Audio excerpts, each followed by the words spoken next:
councils of government, we must guard against the acquisition of unwarranted influence, whether sought or unsought, by the military-industrial complex.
Check that out. Okay, welcome back everyone to Anonymous Bites Back. A little late, my fault, I fell asleep, of course. It's not your fault. We have a three... wait 1 second, let me do this first, you can laugh at me later. So, I'm not laughing at you, Mark. I'm just saying that when Tyler was talking to Allison, I was sitting there listening the whole time, and he was totally convinced, man. She's a bitch. I mean, okay, so about that, because that's one of the things we're going to talk about Apple using an AI to scan through stuff, and also we have to cover a new WikiLeaks release, and we have to talk about the StopLine3 protests, right? Yeah, Terrence is there. Yeah. He's on the ground at line 3, so yeah. Okay, guys, but carry on. Steve, you're still my hero, and I'm gonna put that up there, face covered up, because you got away with something that I wish I ever could. I thank you. Shucks. And I'm sitting here right now, and like I said, I'm sitting here right now. I'm sitting here at DEF CON. I'm doing a hack the box the whole time I'm sitting here talking to y'all. Because I love Hack the Box. It's nice. It's a nice website. yeah, I know, but they got one that's pretty. This is actually pretty tough. This is it's better than the years past anyway. And you should call into the call-in show from DEF CON and find some like crazy motherfuckers to talk some wild shit on the call-in show tomorrow night. Be the live from DEF CON. I was the subject of DEF CON 9 because that's when DCM first came out, DCMA. And, oh god, yeah. And they had me on there.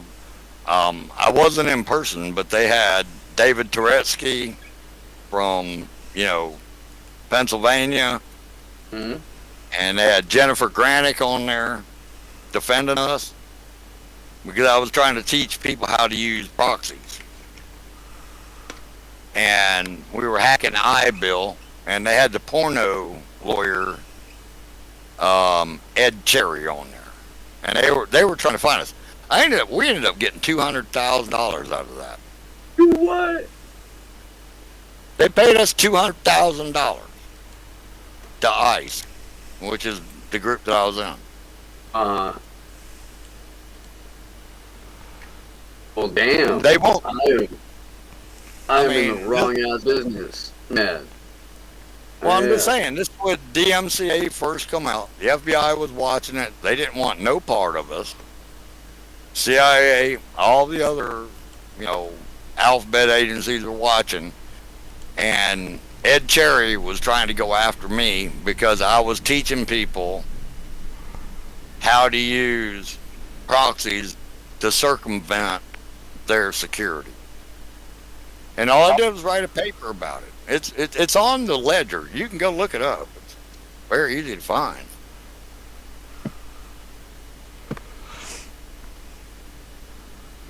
Interesting.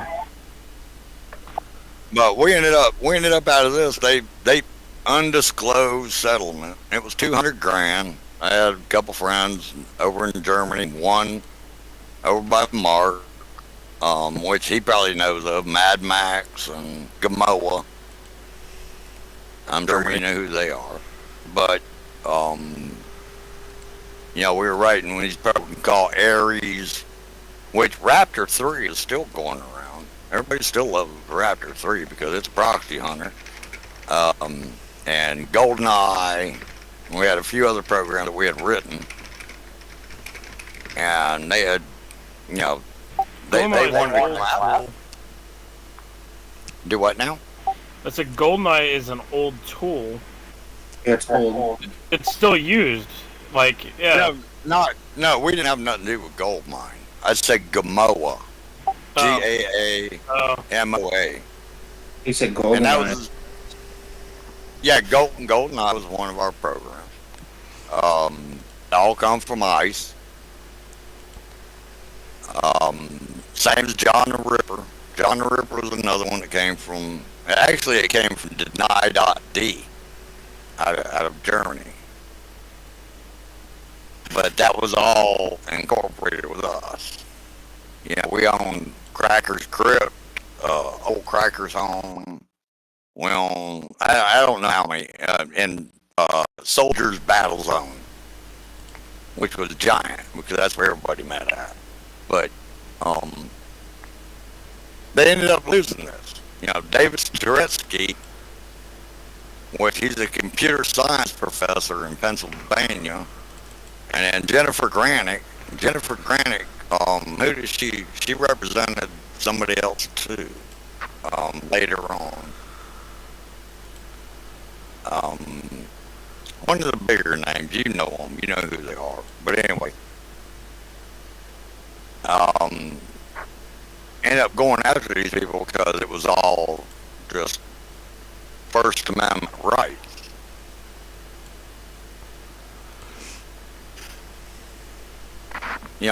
I mean, me telling you that, hey, it was iBill was the site, and it was porno.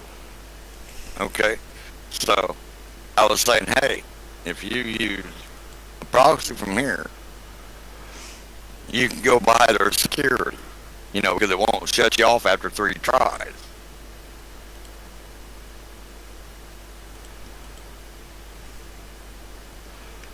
Hey, so what actually you know a lot about this too is before the show we talked about that Apple thing, right? That they're going to what is it? Use an AI to screen through communications for child pornography. Yeah. Correct? Yeah, Apple just announced that they are going to start scanning iCloud for child pornography, and I mean, if it's AI doing it, I'm totally fine with it.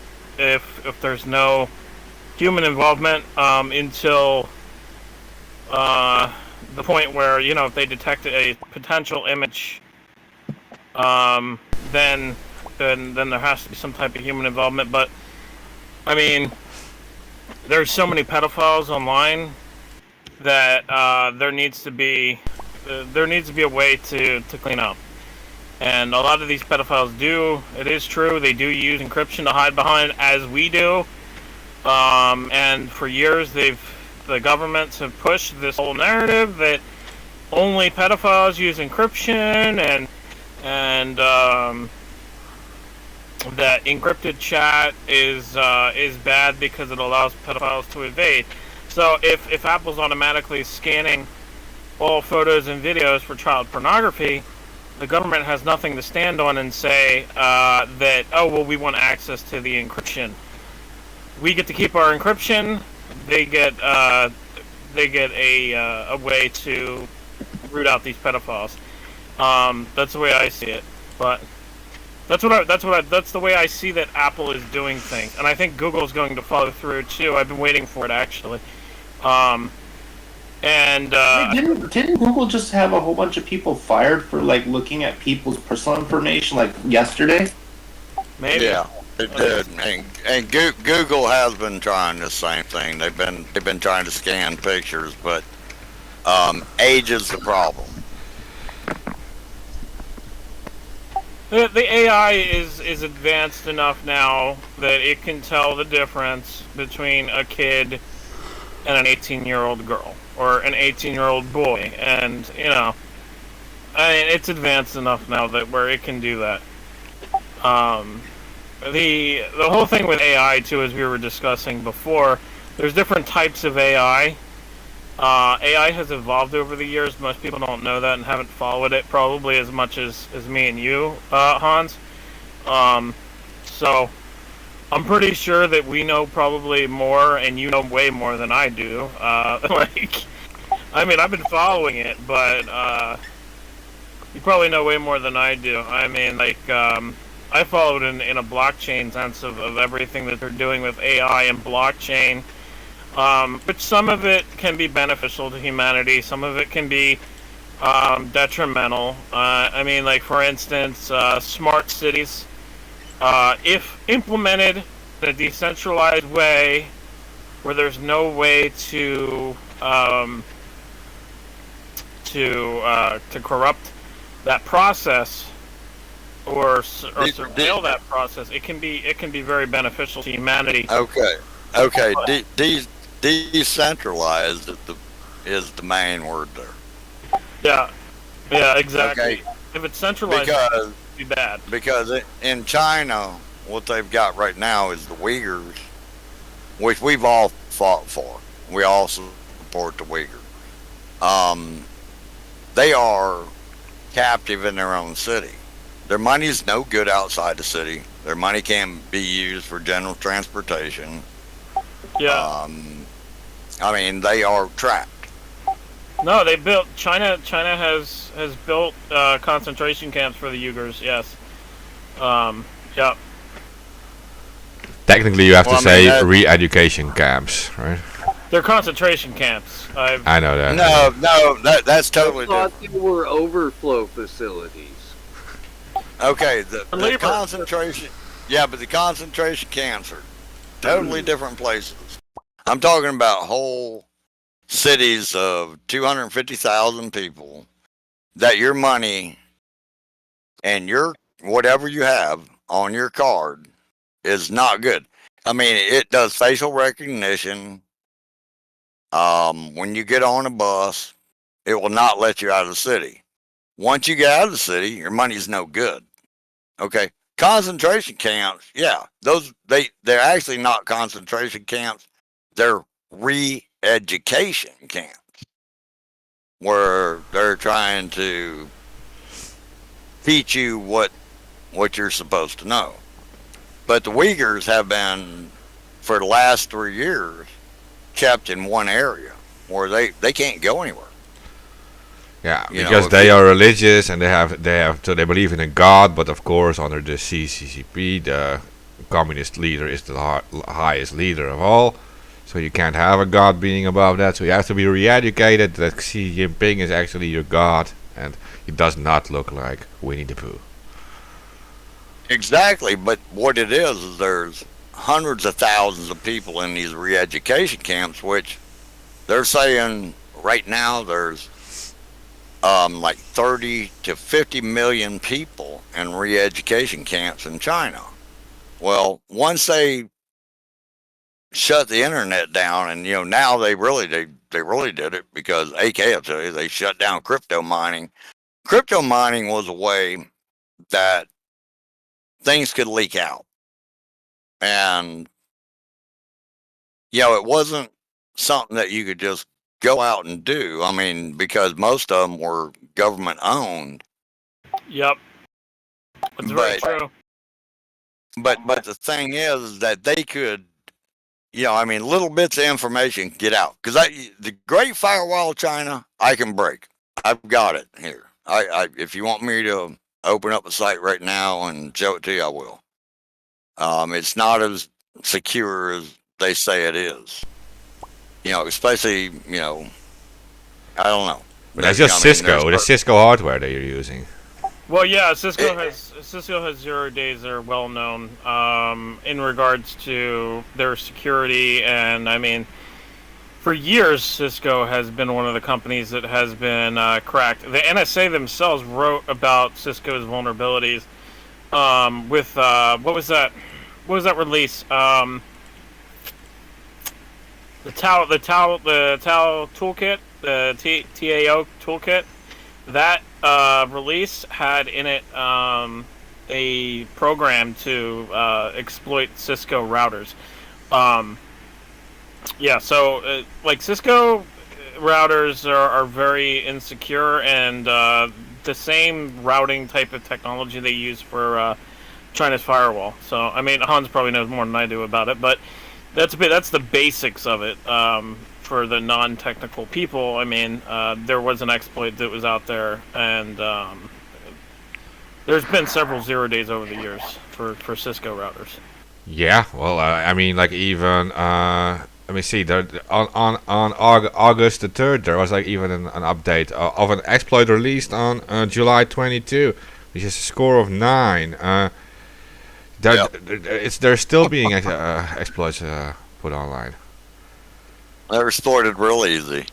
I mean, they're not that hard, and it's not the Cisco routers that are the main problem. That's what they're focusing on and everything else. But they've got what they use for their main, monetary, like say we've got eBay, okay? Their system is flawed. And they're taking, because China is very money hungry. They want our money. They want whoever's money. They want Europe's money. They want everything else. It's not about money for them. It's about power. It's about control. And it's about the Chinese Asian plan to reunite China. And I did say reunite China. So what they want to do is they want to expand China. First, they want to start with Taiwan and Hong Kong. First, it was Hong Kong. Now they're going to be moving into Taiwan. They've openly said this, that they're going to move into Taiwan. They said this about probably last month. They literally said in a press release that yes, they are going to move into Taiwan. Like blatantly. And if Japan interfered, they were going to attack them. They're going to nuke them, they said. Continuously nuke them over and over again. And then, as we've discussed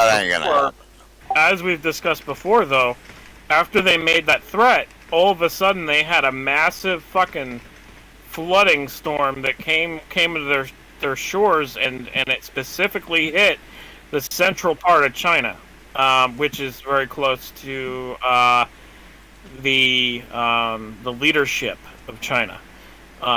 And it was the worst flooding in 68 years for China. And it broke 3 dams. A fourth was they said was inevitable to collapse, and it flooded multiple cities in China. They're underwater or waterlogged because the dams. Part of their country is. Yeah. But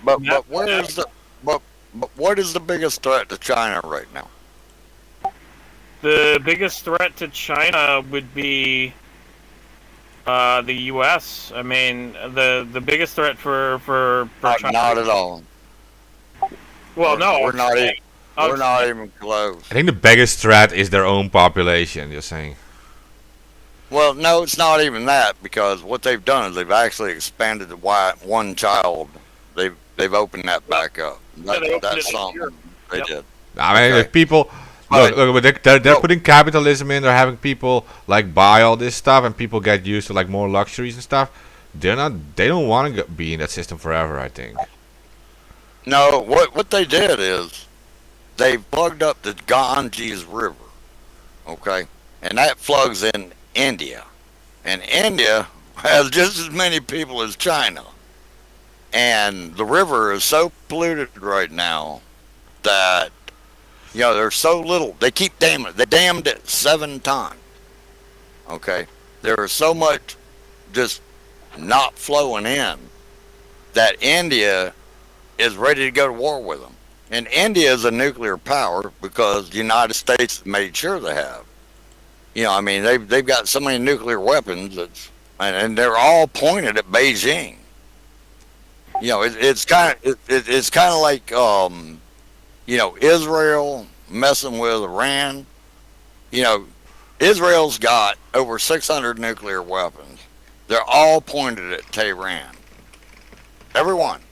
The thing is, though, like with the nuclear weapons, I mean, I feel like it's just for show, and all of these countries, because they've all surpassed the ability for creating a weapon that causes damage, but it doesn't cause future damage. You drop a nuke, right? That radiation is there for years, right?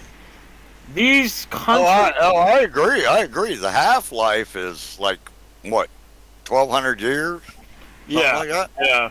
It's a ridiculous amount of years, but I mean, the thing is, like, they all have surpassed this technology of nuclear weapons. They all are involved in direct energy weapons. They've been playing around with direct energy for a few years. Several of the countries. I mean, the Russians have done studies. The U.S. has done constant tests of direct energy weapons, going all the way back, by the way, for the U.S. But what are we doing with EMPs? I mean, they're saying now we've got 3 EMPs right now setting over in the Middle East. Okay, they say within 7 hours that 2 of the EMPs can shut every computer system, every intelligence system off in Iran in that short a period of time. Right, yeah, and that's not unbelievable with an EMP. I mean, the EMPs, that technology, that's not even that new of technology. I mean, it goes back only like what, 20, 30 years. They've had that. Probably like 18, but what it is that the newer ones that we've got can fly across the whole country. Iran's not a little country. Iran is giant. Okay? And you're talking about within 7 hours shutting off everything in every building. I mean, they could do that with a virus, too. I mean, they could do that with ransomware. I mean, like... You do know that EMPs are really easy to make, right? Saying. Yeah, EMPs are not easy to make. You only need a disposable camera, some copper wire, an iron rod, and rubber gloves. Just saying. No, we're talking about electronic pulse. Yeah, I know. It's on wikihow.com. Something that he's saying but Mark's saying a small EMP device, yeah, but that's not to the level of military EMP where it would take out a whole fucking several cities. I mean, like, it's I know, but the No, I'm technique is talking pretty about a easy. whole country, not a couple cities.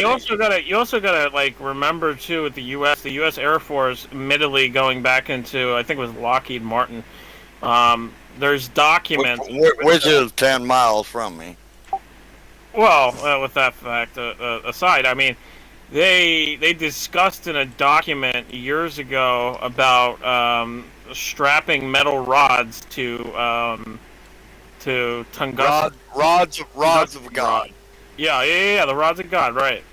So they have direct energy weapons where they can fucking, and I think they use that shit on North Korea. You remember when North Korea threatened the U.S. and then all of a sudden the mine collapsed and fucking all of a sudden they turned off their whole nuclear program.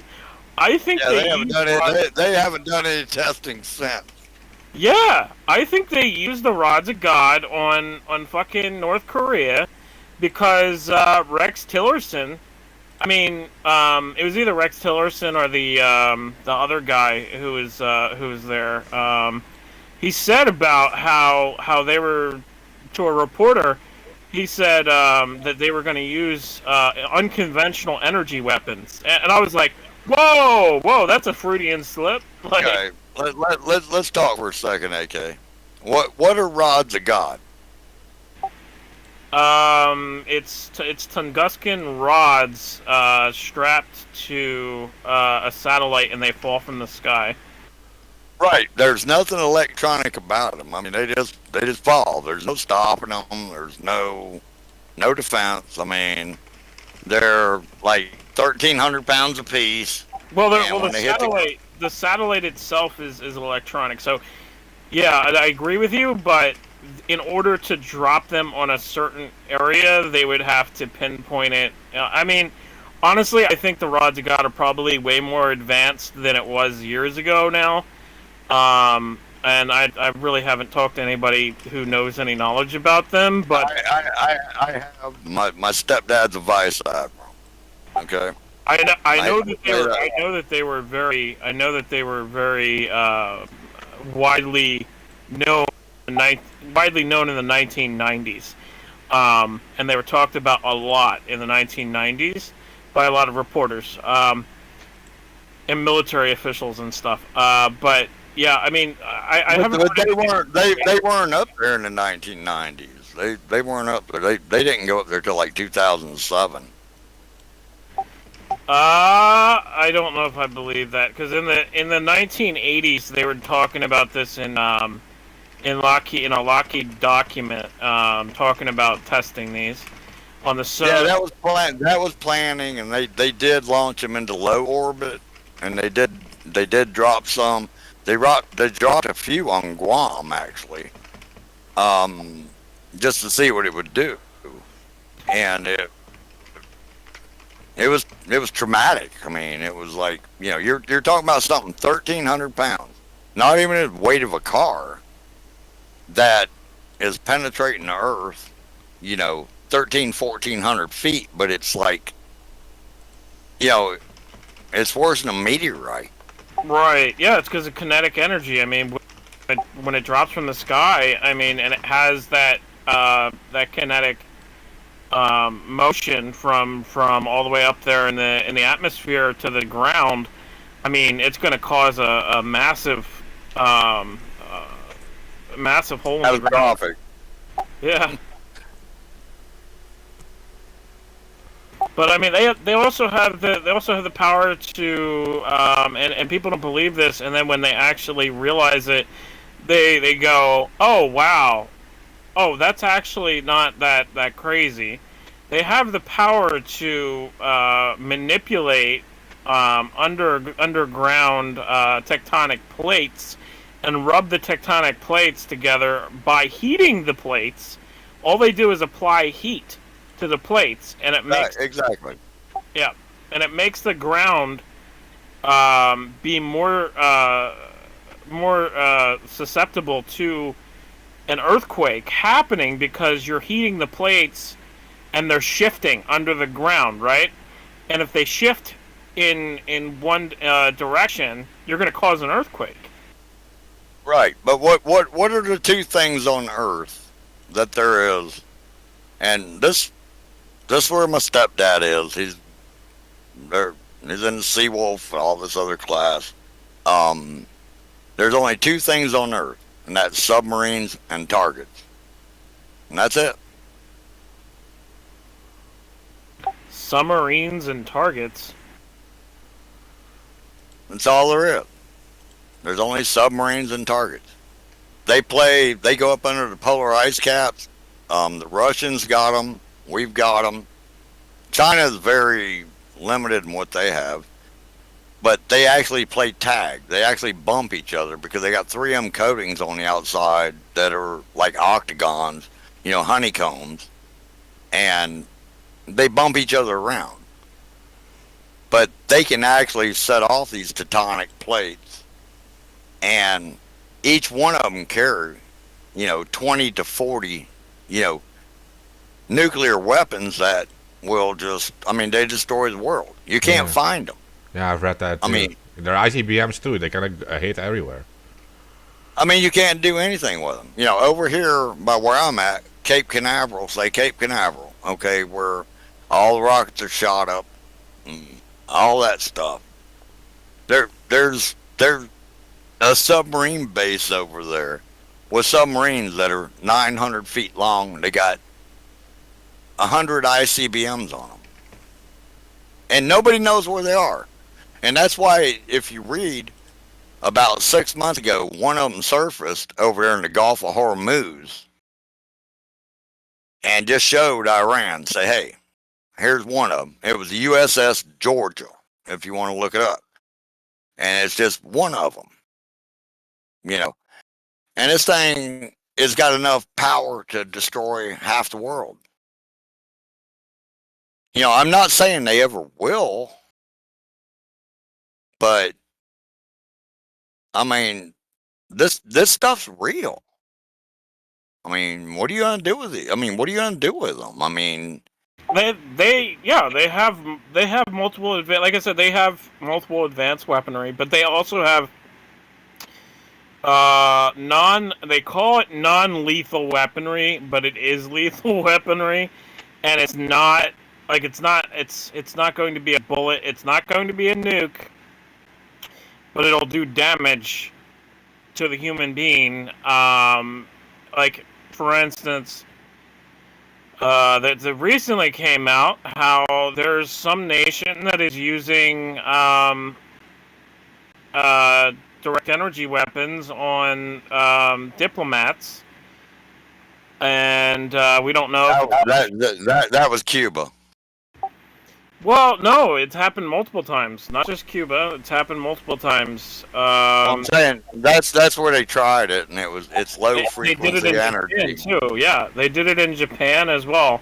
When to ambassadors and stuff, right? I mean. Yep. Yeah, and the people are still sick. I mean, they're suffering major problems. I mean, they're having heart problems, lung problems, and it's just low frequency energy, and it's so low that they alter the normal.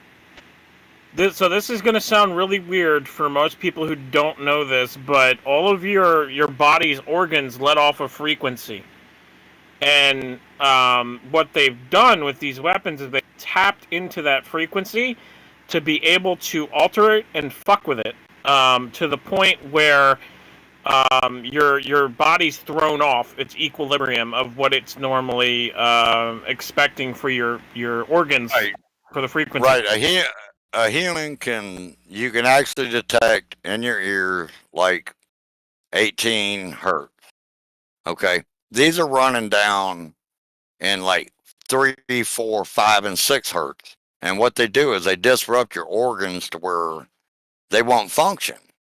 I mean, they actually won't, and right, because they're changing the frequency of your organs. Like, there's been several studies over the years, and people ridicule it and say, "Oh, that's bullshit."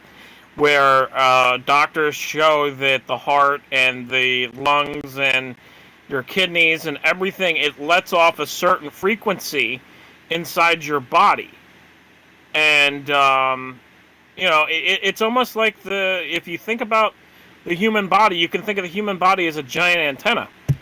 And what they do with that is they put frequencies into the body that the body can't naturally handle, and they start screwing with your organs and your brain and all sorts of things the high pitched sounds that they were saying. They were hearing high pitched Well, sounds. the high pitched sounds are different. Okay, that's something totally different. We're talking about low frequencies. I'm an Well, extra class. they can do low or high.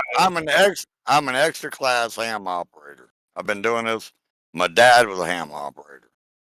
Um, the high pitch when they start going this, you're starting to mess with your brain. Okay, it's not messing with your organs. Okay, but they can get down around like 8 to 10 kilohertz, and they can actually disrupt to where your liver doesn't work, your kidneys don't work, and you have different, where the high frequency ones are going to shut your brain down.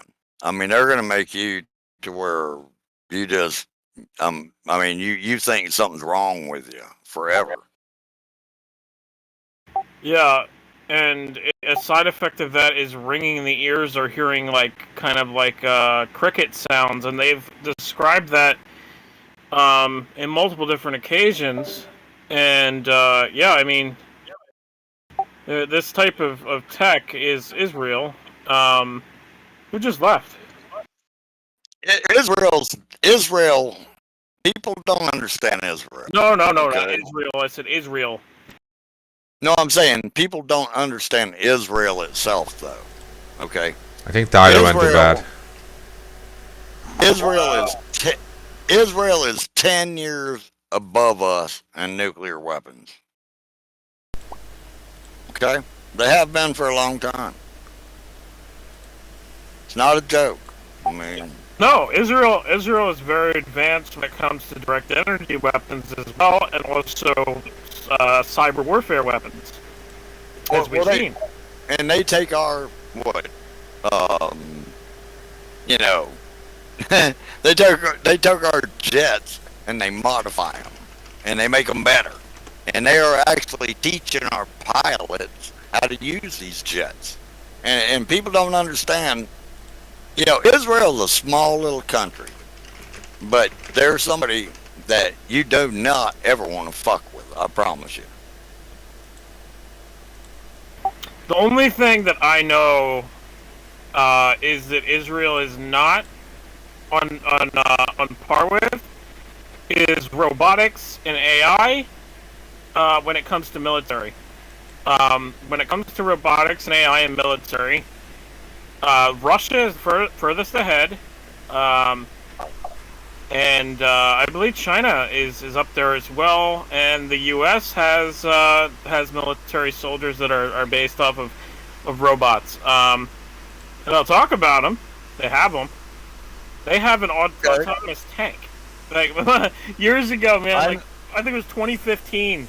2015, they released an article saying about how they built an autonomous tank.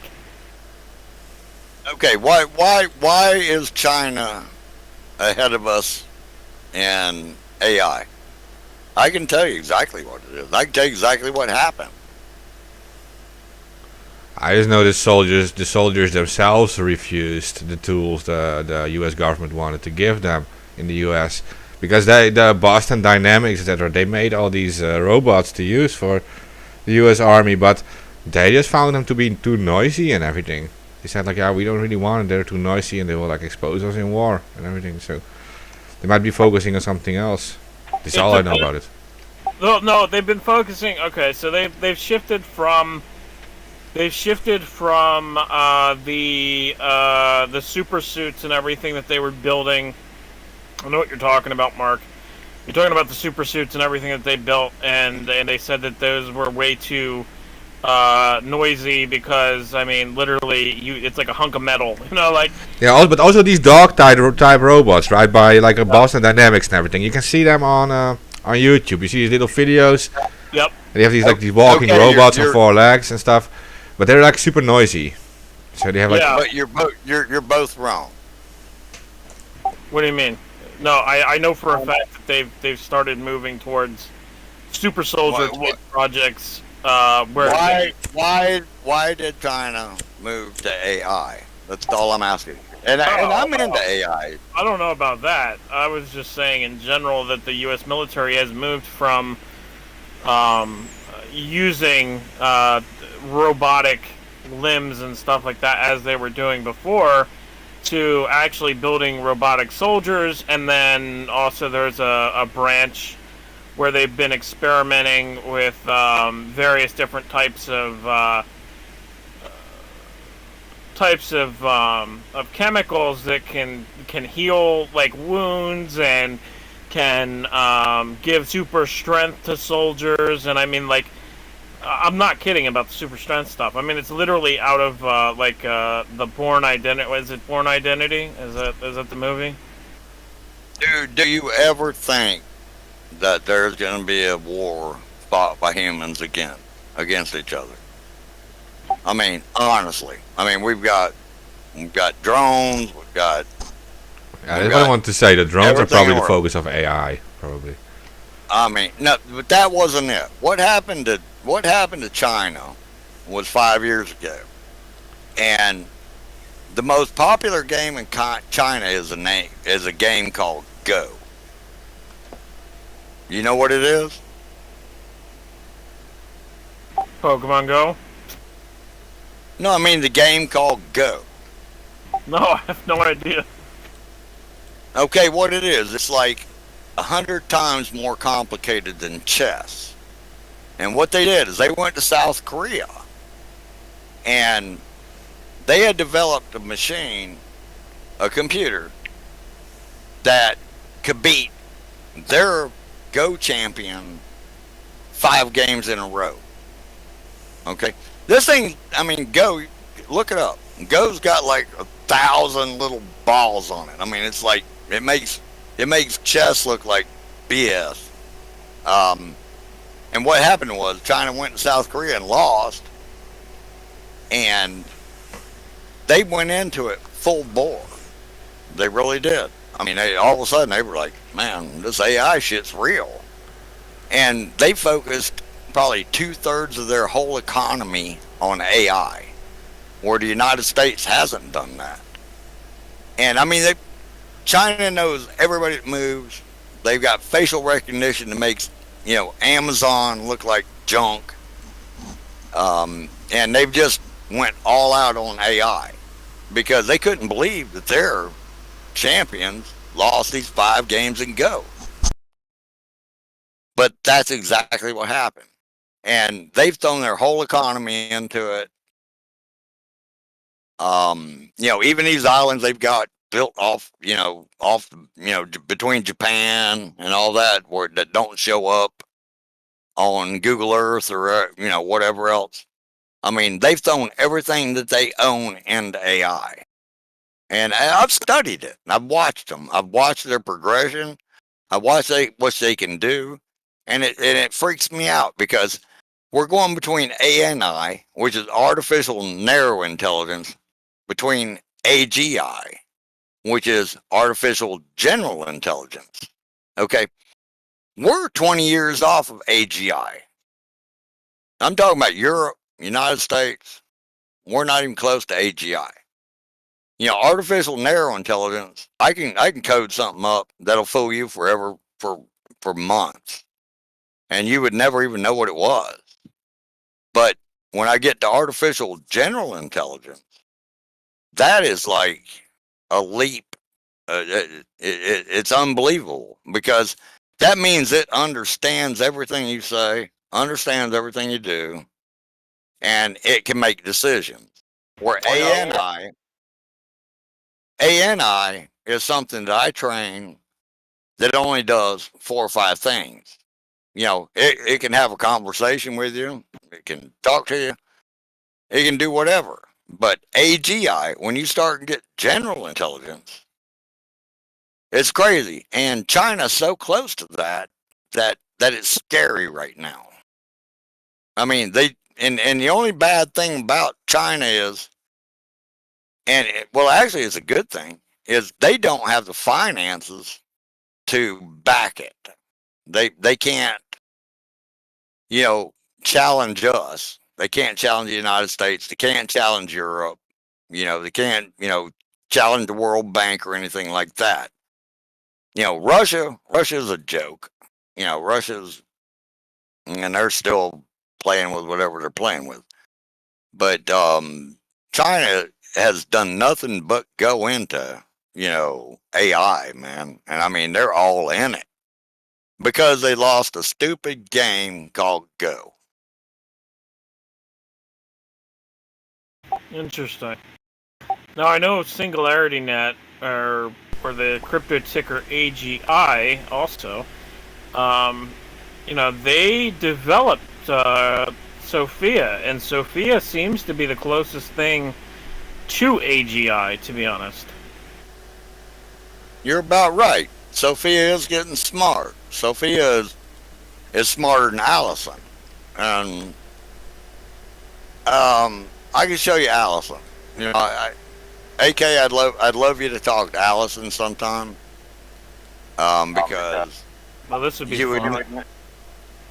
would. Well, ask Mark. You think Mark? Mark's smart, way smarter than me. Okay. Tyler's way smarter than me. But they can sit there and talk to him for 30, 40 minutes and not even know this is an AI. Yeah, it's impressive, definitely. I'm just looking at the Sophia in the meantime. Yeah. But you're right. That Allison is a good project. Definitely. Well, me and Commander X did Allison. Man, we started it. We had it going good, and we had it fun because we thought it was funny because this is 3 years ago, 2-3 years ago, that you could come in there and talk to her and you wouldn't even know it was Allison because we were laughing in the background. We were like, man, these people don't even know this is a AI, But what it is that we weren't good at it. I mean, we were fair, but China they're gone with it. I mean, they're way up there. I mean, they're somebody that you don't play with. If you want to talk military stuff, I'm really good at talking military. I might not be good at talking anything else, but this is what I do. I study it every day. I love it. That's like I said, Hanson Robotics that built that. Sophia says they have it's like a whole group of robots now. It's Yep. Alice, Albert Einstein, Hugo, Bina 48, Han, Jules, Professor Einstein, Philip K. Dick Android, Sino, and Joey Chaos. Yep. My two AI plays for crypto is AGI and Fetch AI. Those two projects are going to do massively amazing in the future. And Allison is making me a couple thousand a day, and that's just a stupid AI that we built 3 years ago that tells me where to invest in. You're the crypto guy. I'm not. I mean, but she just tells me. She says, "Well, hey, this is going here. This is going here. This is going here," and well, that's pretty fucking incredible. I would like to talk to the robot about crypto. I mean, I think it was actually telling me something that's accurate, or Well, it's AI doing market analysis. Is that okay? That happens more. I mean, there are more trading bots and everything, trading systems. All she's doing is telling me, but not like not like advanced like AI where it talks about the market. I would love to see that. No, she actually tells me, she's like, well, she told me a month ago, she said, Cardano is the long run. She said, it doesn't matter if it costs 70 cents right now. She said, you put 20 grand in this, you're going to make money. Okay. But then she come back and she said, Ethereum, she said, well, this is what's going to do. She said, Ethereum by Christmas time is going to be $5,000. She said, by next year, it's going to be 18,000. She said, if I hold it until 2025, it's going to be 100,000. Because everything is based off Ethereum. So I'm not saying that she's right. I'm not saying she's right, but she's telling me where to place my money, and I can sit here and show you screenshots every day where I'm making money. Now I got other things like Polygon and a few others that hey, they make a few dollars here and lose a few dollars there or whatever. It's not like this is a get rich quick scheme or any kind of bullshit, or it's not a fortune teller. I'm not saying it'll ever work, but I'm going by her and I'm making money every day. Even when things are losing, the last few weeks, AK have been great. Shit's going up, there's money there, but she's just telling me where to. Cardano and Ethereum are going to be massive in the future. But here's the thing that everybody's missing is that there's other platforms out there that are building not only just smart contracts, but they're working with AI and blockchain. And AI plus blockchain plus smart contracts is going to be game changing. Cartesi, CTSI, is a game-changing platform. It allows developers to use Linux-based stacks to build applications. And as such, Linux is the most popular language used for about 90% of devices in the world. I'm not saying I'm on Linux, but do me a favor real quick, okay? Most people don't understand what you're talking about when you say smart contract. Let them understand what that is. Because, majority of people won't know. Okay, so to break down a smart contract, it's just a set of functions that are coded. So essentially, a developer says, if X, then Y, then Z. But what's different with it, built on a blockchain and also using AI in a smart contract, is that now all of a sudden those computations that we've had in our past, they're able to have a general intelligence of what's happening in a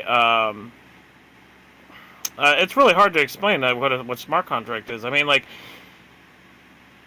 Break it down real simple. A smart contract is, hey, I guarantee you that I'm buying this. This is what you're guaranteeing me. Well, yeah, it can be used. It can be used in a financial sense of creating immutable code, of saying like exactly. I get 128, 300 characters, whatever, that say that I own this. Well, yeah, no, it can be used. It can be used for a deed of a house. It could be used for medical records. It can be used for basically any type of any industry in society. You can use smart contracts for tracking goods on the blockchain. And that's all I'm asking you to explain. I don't want you to go into the future to it. I'm just saying a basic smart contract is, I made a deal with you. This is in my wallet. Okay. I shut my wallet down. I've got 256 characters in it. That when I turn it on tomorrow, it still says I own that. Well, yeah, to a certain degree. I mean, like, okay, so I just thought of a way to explain it. All right, so a smart contract is essentially it's you, the smart contract, and then another person. That smart contract is the normal central party now decentralized in coded form to do a function that a developer coded the smart contract to do. So you no longer need intermediaries in the middle, and you could just interact with a program and transact with another person. Right, right, but it guarantees me, even though I shut it off, that it is in my wallet. When I turn it on tomorrow and it runs that code again, it's going to show me how much it went up, how much it went down. Yeah, but that's more ledger. That's less smart contract, more ledger blockchain than smart contract. Smart contract is really just code that you're interacting with to do a certain function, and in most cases it's decentralized, so you're working with another person without knowing who they are.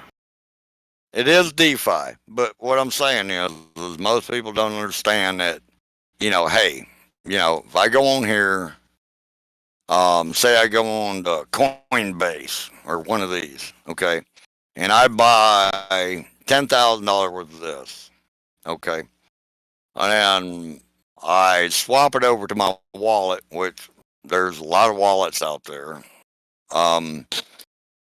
that it's going to guarantee my money's there when I turn it on tomorrow.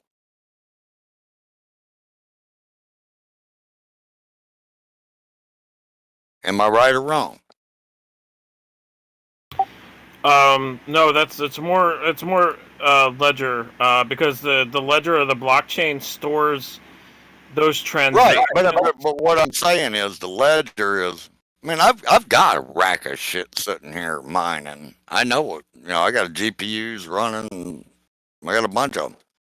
But what I'm saying is that everybody's got a copy of this smart contract. No, yeah. So you're confusing blockchain with smart contracts, which a lot of people do. But so Bitcoin, it doesn't have smart contract capability, but it still has the ability for people to log their transactions and everything on the blockchain, and the blockchain stores nodes all over the world, and the miners, they support the network by mining on Bitcoin. So yeah, you're confusing the smart contract capability and mixing it with. But I'm not talking about BTC. I'm talking about Ethereum, where. Well, even if on Ethereum, it's also using Bitcoin's technology, but then it has the smart contract capability where you can write apps and you can write and you can build different types of applications, and you can mint tokens on top of Ethereum. That's more smart contract capability. And most of them are worthless. But what I'm saying is, this is all I'm saying is, I can't go in there and change your balance and make it favorable to me. No, yeah, that's because all the networks nodes keep a log of all the transactions on the network, and in order to do that, you would have to hack every single node on the network at once. In other words, I can't change your balance, and that's what I'm saying. This is what smart contracts comes down to. Really is, I can't. If all the other million, nodes in the world don't agree with me, then I'm wrong. Right. Yeah. But that's not smart. Like it's not smart contract. That's. Well, I guess it could be, depending. Like if you're interacting with an application, it could be smart contract related. But if you're just doing a wallet, that's not smart contract related. That's more blockchain. I mean, when it comes to blockchain technology, there's There's blockchain, there's smart contracts, there's artificial intelligence, and there's proof of stake, and then there's proof of work. And most of the blockchains are built now on proof of stake over proof of work. Proof of work is kind of dying out. That's just what Ethereum did today, the 4th. Well, yesterday, the 4th. Is they're changing over to proof of stake, not proof of work.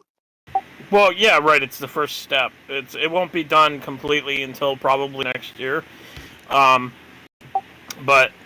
what they did with 1559 is they're preparing the code to get that finalized, and at the same time, they're burning transaction fees now instead of having them go to the miners, and at the same time, you can tip the miners now. Exactly. So, And I was trying to explain that to somebody earlier about tipping the miner. yeah, yeah. So you could tip And them, but you don't have to pay them as opposed to how it was before, where the miners. yeah, proof of work. You got your money. Well, the miners are making off like bandits. Well, I've got 10, 20, 80 sitting here, right here. Nvidia's just running. Okay, I make a little bit off of that. I'm not making. I'm probably not even making as much as it's costing me, to tell you the truth. But proof of stake and proof of work are a giant difference. And with Ethereum changing over to proof of stake, it's gonna be a whole new game. Do you agree or not?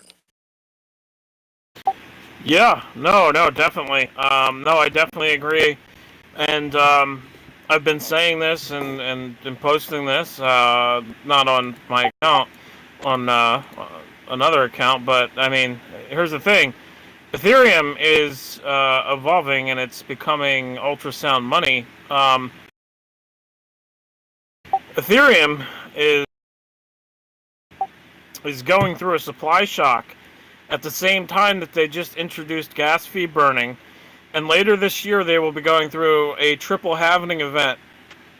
It's a merge event where the miner rewards will cut from 12,800 Ethereum to only 1,280 Ethereum until they do the final shift to proof of stake. And after that, the miners will earn no more, and only the validators nodes will earn on the network. But because Ethereum's going through a supply shock, they have gas fee burning, they have the triple halvening event, they have Ethereum being locked in the 2.0 contract, and there's Ethereum locked in smart contracts and DeFi. Ethereum's price is going to shoot to the fucking moon quicker than people think. Why do you think I'm buying it? By the end of this year, after that triple halvening event, here's the thing: what it does with the triple halvening event is it's going to limit the sell pressure from miners selling on the open market. So all of a sudden they can't dump. Let's say that they were, but I mean, I don't have on-chain analytics here to see this, but let's say they were dumping 12,800 ETH, right? Each, because that's each block, okay? They'll now get 1,280 ETH. So, I mean, yeah, it's significant. And, yeah, I just realized, no, it's not each block. It's total. So each day, it's 12,800 ETH. That's a lot of money. Is the rewards for Ethereum, and that's going to be cutting down to just 1,280 ETH a day, which is a big difference. Well, you know a million times more about cryptos than I do. I'll promise you that. You really do. Like I said, I've got Allison telling me, say, hey, she's analyzing I've read Um, I've read I've read over like over 1,000 white papers, and understand them for most of the coins that I've researched. I work heavily in the blockchain industry. I work with influencers. I mean, like, I I'm know you kind of do, and you have for a long time. Like I said, you know a yeah, million times more than yeah. I do about So it. I mean, I started really learning blockchain in 2016. Um, and I had Jeff Berwick of the Dollar Vigilante telling me to buy Ethereum before. I think it was in 2015. And then in 20, yeah, I think it was Ethereum in 2015, and then 2016 telling me to buy Steam. And I didn't listen to him and buy Steam, and then I watched the Steam went up I again. didn't, I, I I didn't missed buy out no on Steam. I missed out on two big trends in crypto, and I had the chance to buy into both of them. And my history is that I mined about 100 BTC in 2010 2011, and my hard drive failed. When I was trying to release documents, just conveniently. But I lost that 100 BTC, and as such, I mean, I've missed out on three different trends in crypto, and I'm not missing out anymore. That's all I got to say, man. Like, I'll tell you. Let me open up and see what Allison's telling me now. Okay. I'm not going to joke with you. I'll tell you exactly what she's telling me to invest in today, which today I made good money.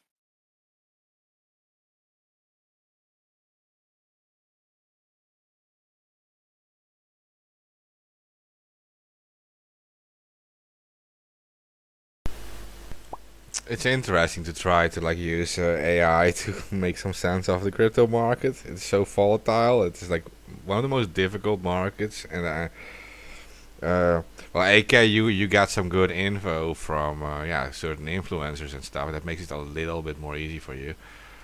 But for like outsiders, which like myself, it's a really difficult market. And I'm talking about I am someone who has experience on the forex market and on like buying and selling resources, and I've been a stock trader a long time ago, just as a hobby, but just like to see like how well I would do. But I can tell you that crypto is a different story. I lost my ass at stock trading. I did. Oh no, I made a lot of money there. I never made a loss, ever. Well, I'm glad you did because I lost. I would Right love now, to know how you never made a loss there, Mr. Lovers, because when I was trading stocks, I got multiple losses. So never made a loss. No, I'd I've never love to made a know loss. how. No, I've never made a loss in stock. I lost my ass. I did.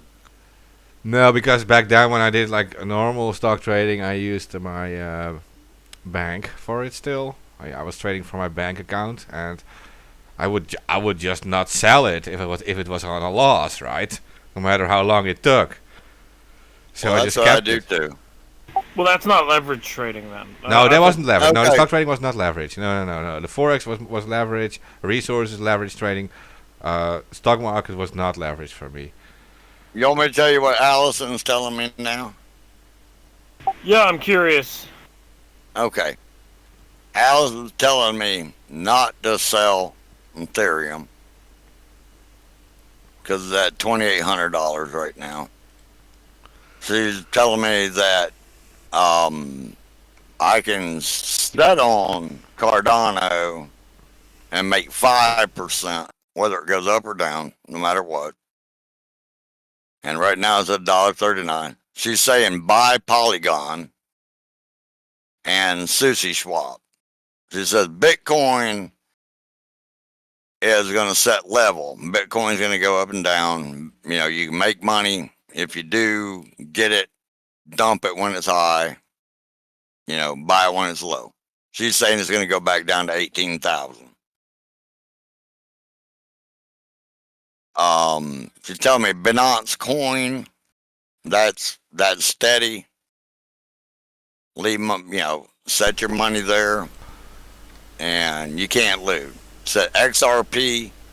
I'm gonna go. I will go. If I buy more XRP right now, I will gain 17% by the end of the year.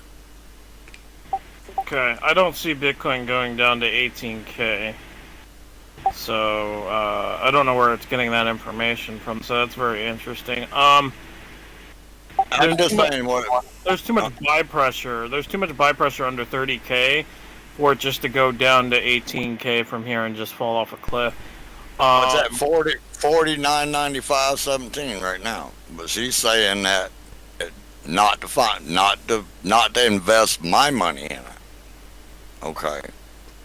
I'm not saying not hold on to it or anything. I'm saying she's just telling me not to buy it because it may drop to 18K. Yeah, like I said, I don't see that happening. There's too much buy pressure under 30K. And we're going through a supply shock right now in BTC as well. There's about last time I looked, it was 2.25 million BTC left on exchanges. That's not a lot. That is not a lot of Bitcoin left. It's only 2.25 million. Yep. No, but how much of it out? I mean, look at how much is out. What she's doing is she's looking at how much is outstanding, how much is actually there, and how much is actually being traded every day. Well, yeah, that's what I'm saying. It's only 2.25 BTC that's being traded every day. It's only 2.25 million. That's it. In other words, she's saying people aren't trading it. And what happened was the other day, this was like 4 or 5 days ago. I can pull it back up.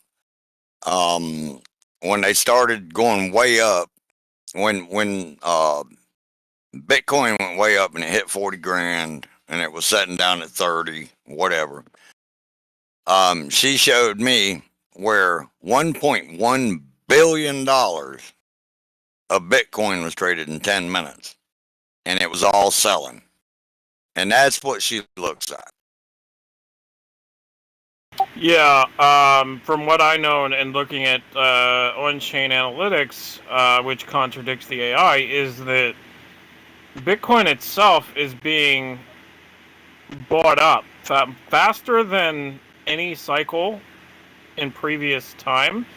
And the people who are buying are sending it to hardware wallets and cold wallets where they're not touching it for months or years. So right now there's about 2.25 million BTC that is on exchanges. We're getting about 900 BTC a day.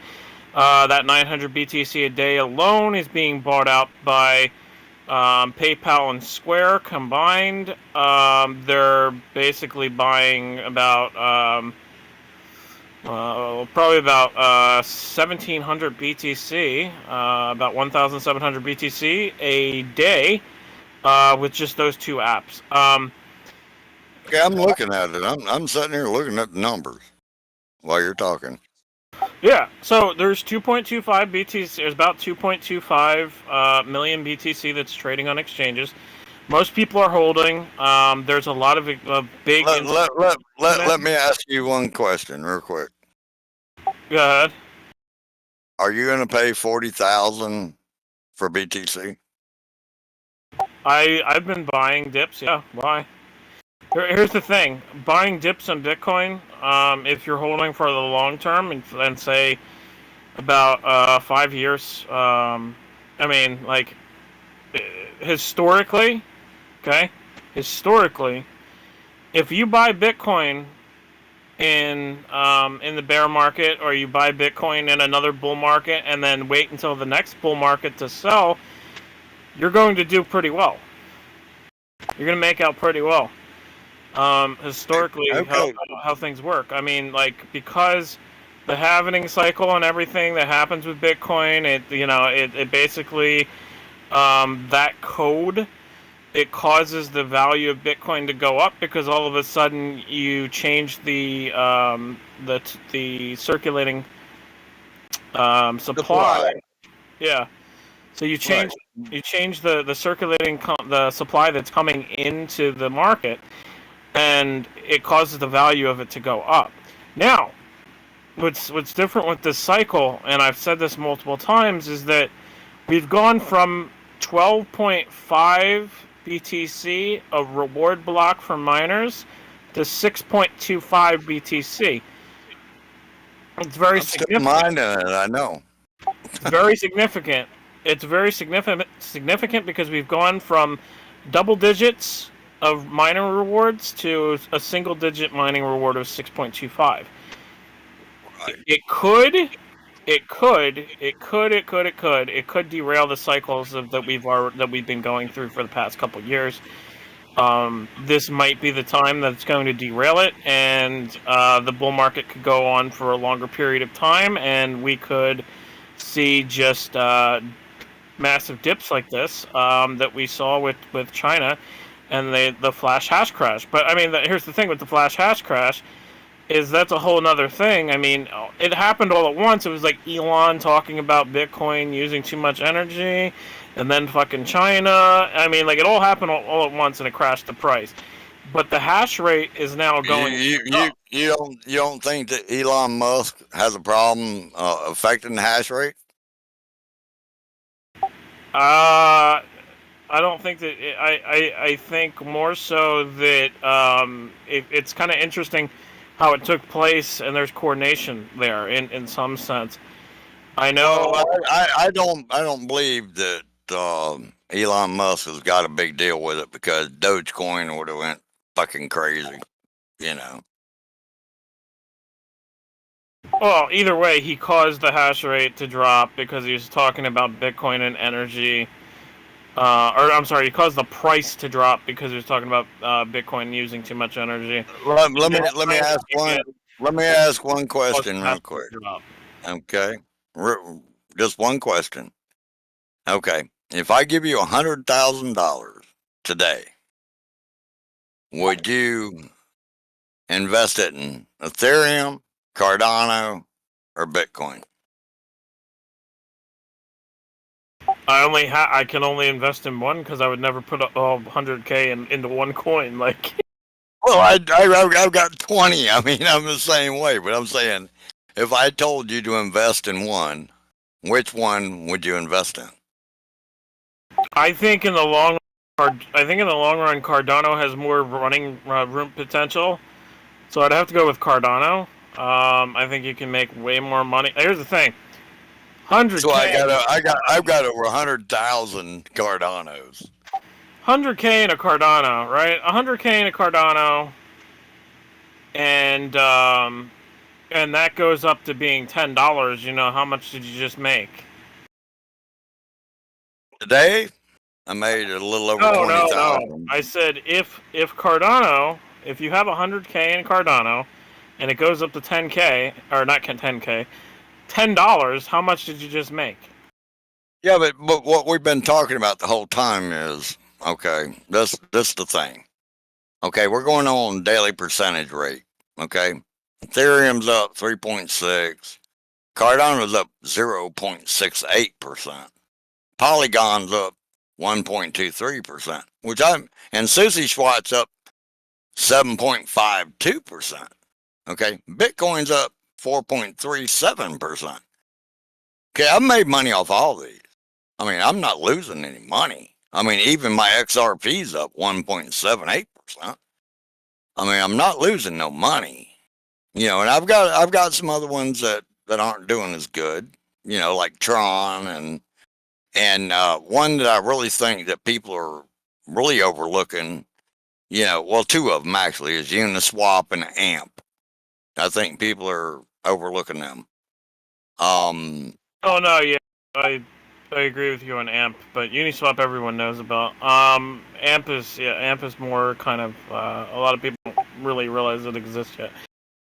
People don't know about AMP. AMP's not a coin that's, you know, it's not a coin without anything backing it. I mean, AMP has really got some backing. I mean, it really has some usefulness behind it, and it does have, you know, I mean, it's got a balance behind it. It's not It's not Dogecoin. It's not. It's not. It's not that trash.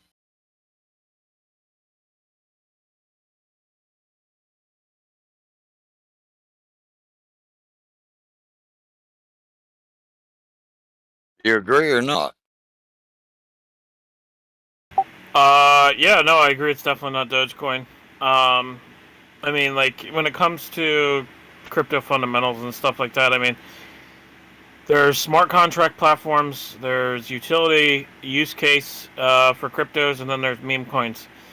AMP is a smart contract. Yeah, backed it's also by- utility. Yeah, it's also People, utility. people don't. People, I'm just making sure everybody understands that. It's smart contract and utility. Yes, AMP is uses both, but there's smart contract platforms, there's utility case coins, and then there's meme coins. And the meme coins are just pump and dumps. They're all fucking pump and dumps. All these. Exactly, but everybody's buying them. You said you had a few of them, and I was like, damn, I couldn't believe it, No, I don't really have a few. I have a small bag, $500, just sitting in Shiba Inu, just waiting for it to pump again, because it will. Well, yeah, but Shiba Inu, I agree with you. Shiba Inu is going to go up. It's going to pump. gonna I'll go tell you up. what it's going to pump. It's going to pump because the Asia community is where that's going to be very popular, and the team behind Shiba Inu is very massive in crypto. They're anonymous, so I'm not going to say anything more than that. But Yeah, I know who they are. they're marketers involved in crypto, and they're very massive, and they're involved with massive ecosystems within crypto in the Asian community, and because of that, it's going to pump. I'm saying it's going to pump. It's just It's a going matter. to pump a little bit, but it's right now it's setting at nothing. Shiba Inu is hooked at Hex.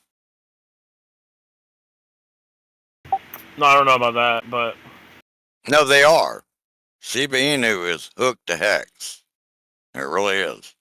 They are on. They're both the same thing. well, no, because Hex is a CD platform, so it's not.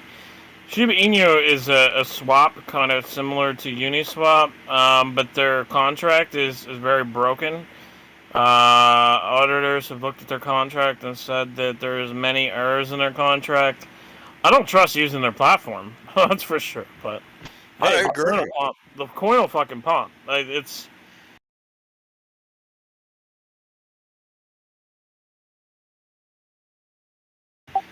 I mean, this year alone, this is fucking incredible. Like, if you got into this early as fuck, you made massive money. I made quite a bit. I retired at 45. Shiba Inu is up. Mark, I just want to involve you in this, and I want you to read this number for me.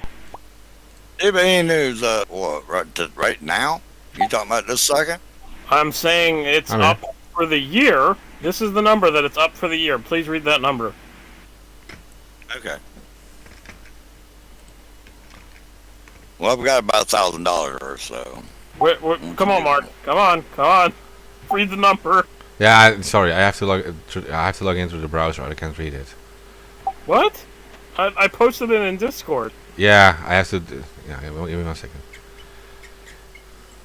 It's not as good as my pancake swap. Okay, I can see it now. What is that? Oh my god. Please It's read 1.9 million. 1.957234.6 million %. Yes. No, that's. You got to look at it really carefully. No, that's how high it went this year. That was the high. The 1 year. Yeah, I One know what it year started high. with. I've got $1,000 worth of it. I bought it in like March. 1 year high, this thing went fucking parabolic, and now it's just sitting down here again. I put $500 into that shit because I was just like, I saw that shit fall back down, and I was like, all right, well, I'm gonna buy this bottom because this thing's gonna pump again, and when it does, I mean, it's gonna be. It's never going to again, though. That's the problem. Oh well, it will. No, it's not. It's like Dogecoin. It's gonna, you're sitting there. Dogecoin. I've seen all these people freaking out because last week it was like, well, here, 18 cents, 19 cents. Well, it hit 20 cents. Yeah. Okay. Well, who the fuck cares about your 20 cents? I'm trying to make money. Well, if I had a Dogecoin went up as high as almost, I think it was like 78 cents. Right, and then it died because they pumped and dumped it. It does the same cycle every time. It goes up massively, and then dumps. I do agree with you, Shiba Inu is probably going to be the same thing, but it is going to pump again, and whether that pump is this year or next year or fucking 2-3 years doesn't fucking matter to me. I'll sit on this $500 of fucking Shiba Inu. I don't care. Do the same thing. I'm not in this for the short term. It's gonna fucking pump. That's what I'm saying. It's going to pump no matter what. It's gonna pump. There's Asian marketing. You and me need to talk on the phone sometime, and I mean, hell, we can pump and dump one of these little things. Yeah, I mean, I'm not really into the whole pump and dump thing. I mean, I make way too much money to even do it. Like, even think about doing it. Well, I'm glad you're rich because I'm standing in the free cheese line.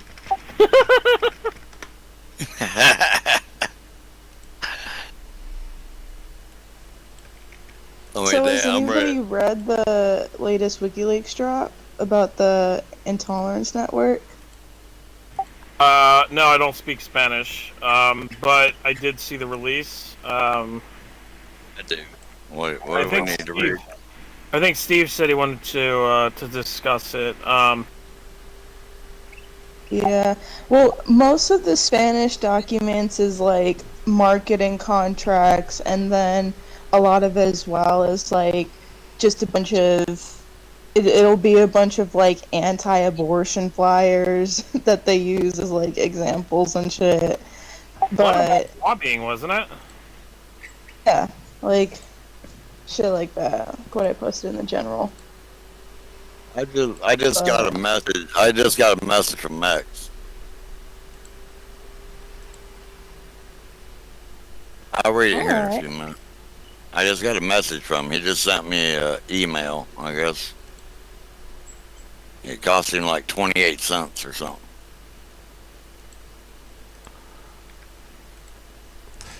From X? Yeah. Let me go through it now and tell you about it.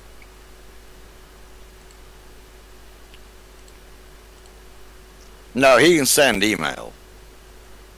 Yeah, we filled his books. I know. He just sent me one, and I wanted to see what it says. I don't know when his books will expire, but I mean, we filled them. And yeah. Well, no, I sent him some money too, but I'm just saying, let me read this and try to decrypt it a little bit because his. I don't know. I'm sure you've got emails from him before. It's not easy to decrypt what he's saying. And I'll tell you here in a few minutes.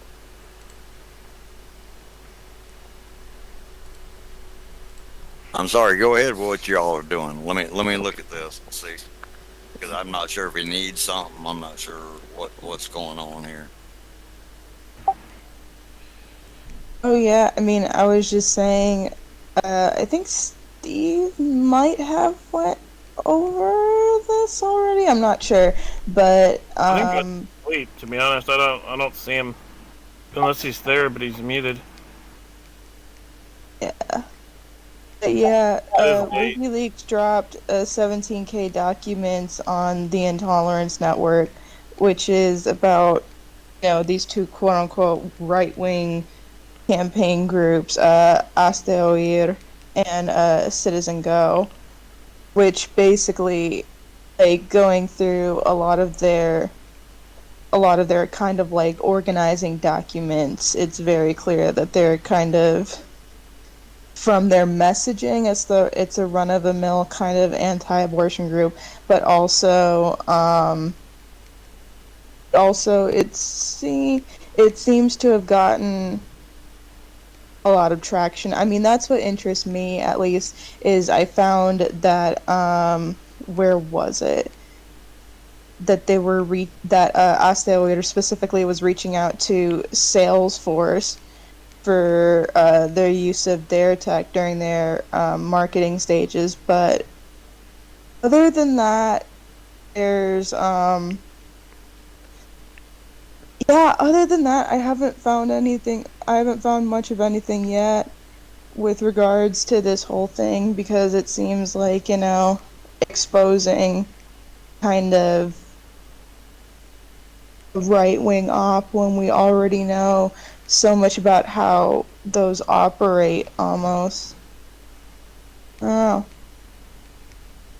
I'm interested in the partnership between Salesforce, and once I can read more into the contracts, I'll look more into that, just because they're the ones trying to brand themselves as, Mark Benioff, the activist CEO. So, yeah. But other than that, a bunch of like the documents released were like their organizing documents, which it'll show, like, for those of you who can't see on stream, it'll show a flyer that says like, no existe el derecho a matar, existe el derecho a vivir, which translates to the right to death doesn't exist. I mean, the right to die doesn't exist. The right to life exists. So it's a lot of stuff like that, at least at the surface level, but there is a lot of corporate backing that seems to go into this as well. But I mean, there's 17K documents, so there's still a lot that could be taken from this, even if, that we can't all find in one night. So. Well, these far right groups, I mean, they were blatantly using religion to push their far right agenda under it, like, and what WikiLeaks is kind of showing with this too is that what they're doing and how they're lobbying against politicians and everything, and pushing their agendas. It's very interesting. It's an insight that we don't normally get to see. Yeah.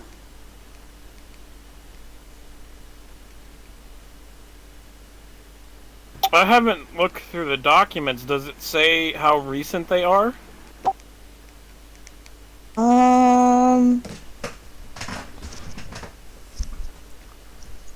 These documents include Asteroid founding Citizen Go in 2013 to expand their reach, as well as their organizing of the 2012 World Congress of Families, an influential American far-right platform. Interesting. Yeah. So these are from 2013. I mean, these groups have now evolved and expanded throughout Europe. I mean, yeah. And then it includes a 2019, the press release includes a 2019 undercover investigation by Open Democracy, confirmed ties between Spanish Asteroid and Citizen Go with right-wing political parties across Europe, in Spain, Italy, and Hungary. Right, so it shows there have also been reports regarding ties to El Yunque, a secret militant Mexican group. Interesting, very interesting. it shows that all these far right groups kind of are networked and international, working together. Well, not all of them, but you know what I'm saying. Yeah, it's very interesting. But I would be surprised if WikiLeaks doesn't have more, and that this is just a taste of what they're going to release on this. I can only imagine. I mean, because if they have 2013 stuff and 2019, I would imagine that they probably have years later. Like, Yeah. I could be wrong.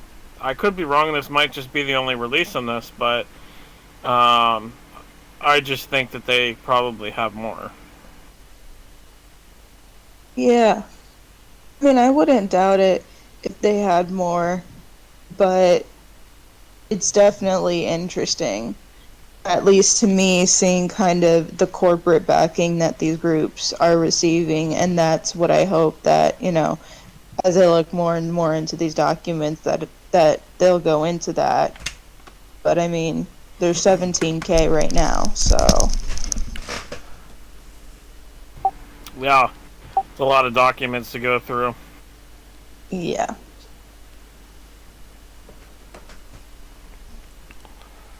Although not nearly as much as the Podesta files. I think those were those were up there. I don't know how many they released of that, but the emails there was probably, I would say, about 30,000. Oh yeah. Well, I mean, and Cablegate too. Like, Oh, Cablegate. Yeah, that's a whole nother story. Holy shit, Cablegate. yeah. I mean, I can literally find a new one every day. Yeah, I stumbled across the Cablegate entry where it says Russia has destroyed U.S. moon base, and I was like, "What the fuck is this?" And then I go to look at it, and it's blank. So that's probably one of Assange's insurance files. I could imagine if he has proof that the U.S. had a moon base and it was destroyed by Russia, I can imagine that's part of the insurance files, because that would be some crazy shit to leak on its own. Well, Insurance. I mean, that's assuming that the moon landing was real too. The moon landing was real, Glory. It was real. It was a national security. Okay, so the actual moon landing was real. Yes, the astronauts went up there. What was broadcasted to the public was actually a film studio under national security reasons. I watched Rocket. I did. I watched Rocket go up from my house. Yeah, it was real. It was real. The launch was real, and the landing was real. Everything was real except for what they broadcasted to the public. Except for the film, they had like rainbow sparkles on the takeoff from the moon. Like, yeah. Oh, I don't No, know. I'm telling you, I watched it. I was 9 years old. I was in like 3rd grade, 4th grade, or whatever. We went out and watched Atlas rocket go up. Man, I mean, it was real. I watched. It's real. It's You, real. you can watch all the rockets go up from my house now, still, and I'm 100 miles from there. You can still watch them go. So, okay, so a lot of people don't know this, and this information is highly controversial. So there was a researcher who found the signal from the cameras that the cameras that were recording of the moon landing, and actually the signal traced back to a base in Australia. So yeah, the moon landing was real. It's not fake. But what they showed the public was 100% fabricated except the audio. The audio, they let the audio go, audio of Neil Armstrong and everything. That was there. It's just the imagery that they showed the public under national security was a Hollywood Fabrication. I agree. And you can even look back at old footage of the moon landing, and you can see in the astronaut's helmet on the footage, you can see like there's like an overhead light that shouldn't be there. Yeah, it's pretty interesting, and I was told by a very high-ranking military official that they had decided that the moon landing was too much of a national security issue for the public, that they wanted to isolate the situation and have the actual broadcast, broadcasted from the ground and allow the public to hear the audio but not see video. And at the time as well, I'm pretty sure it was impossible to broadcast video from space down to the Earth. That's all I got to say about that, too. Well, it was like 20-minute delay. I remember, I've watched all these. I've watched all the space shuttles. You can still see them go up every day over here. You know, especially Elon Musk and all these Starlink, they're all going up. I remember when the first teacher in space was going up. Remember her? Yeah, there's several different people that went up in the space. Okay. I had picked, no, this was the first teacher in space. On the space shuttle. I had picked some girl up at the bar, and it was like 7:30 in the morning. Just woke up, and I walked out back, and I watched the shuttle go up, and I watched it split in like two different directions. I said, something's fucking wrong. You know, and I walked back inside, and ABC News got it. Well, you know, first teacher in space. Yeah, she's the first teacher in space. She ain't never coming back. But, yeah, I watch them all. I mean, I'm right here in Central Florida, man. I mean, Cape Canaveral, Ron John's surf shop is not far from me. You know, I mean, I watch them, you know, and it's kind of crazy because, you know, people don't believe these rockets go up, and I hear people all the time saying, well, that's fake, that's fake, that's fake. Oh, yeah, stupid. You know, when I was a kid, now there was a difference. See, there was, when the rockets went to the moon and when they circled the moon, that was back when I was like 7 or 8. You know, I'm 61 years old. When they started doing that, these rockets lit up the whole sky. I mean, they were giant. You know, I mean, it wasn't something that you just looked at and said, well, that was a rocket going up. You know, now these, you know, Starlink and all this rest of this crap that Elon Musk is doing and everybody else, those are just little punks out of, you know, I mean, the teacher you're talking about, her name was Krista McAuliffe. McAuliffe, yeah, McAuliffe. Yeah, and I remember watching that because, like I said, I picked this girl up. Firehouse Pub was the name of the place, and I picked her up. And, yeah, we were sleeping. It was a Challenger incident, wasn't it? What now? That was known as the Challenger incident, wasn't it? Where exactly. It was the Challenger. Yep. And I'm looking at it right now. And what it did was it split into two different sections, and one went to the right, and that was the one that made all of the mess. And, you know, I was just like, there's something wrong, man. We come back in, and I was watching TV, and they were just like, man, you know, I'd never seen a rocket. I'd seen them all my life, but I'd never seen one go up like that. And then the other one was when one was landing, and it come down in parts and pieces. You know, I mean, it was like, well, most of it landed over Texas, but, you know, it was supposed to land at Cape Canaveral, which I don't know why they changed it, because it used to be called Cape Kennedy. Now they're calling it Cape Canaveral. But, yeah, I've watched hundreds of rockets go up. I mean, it's like now Elon Musk and them they're shooting up 60 satellites at a time.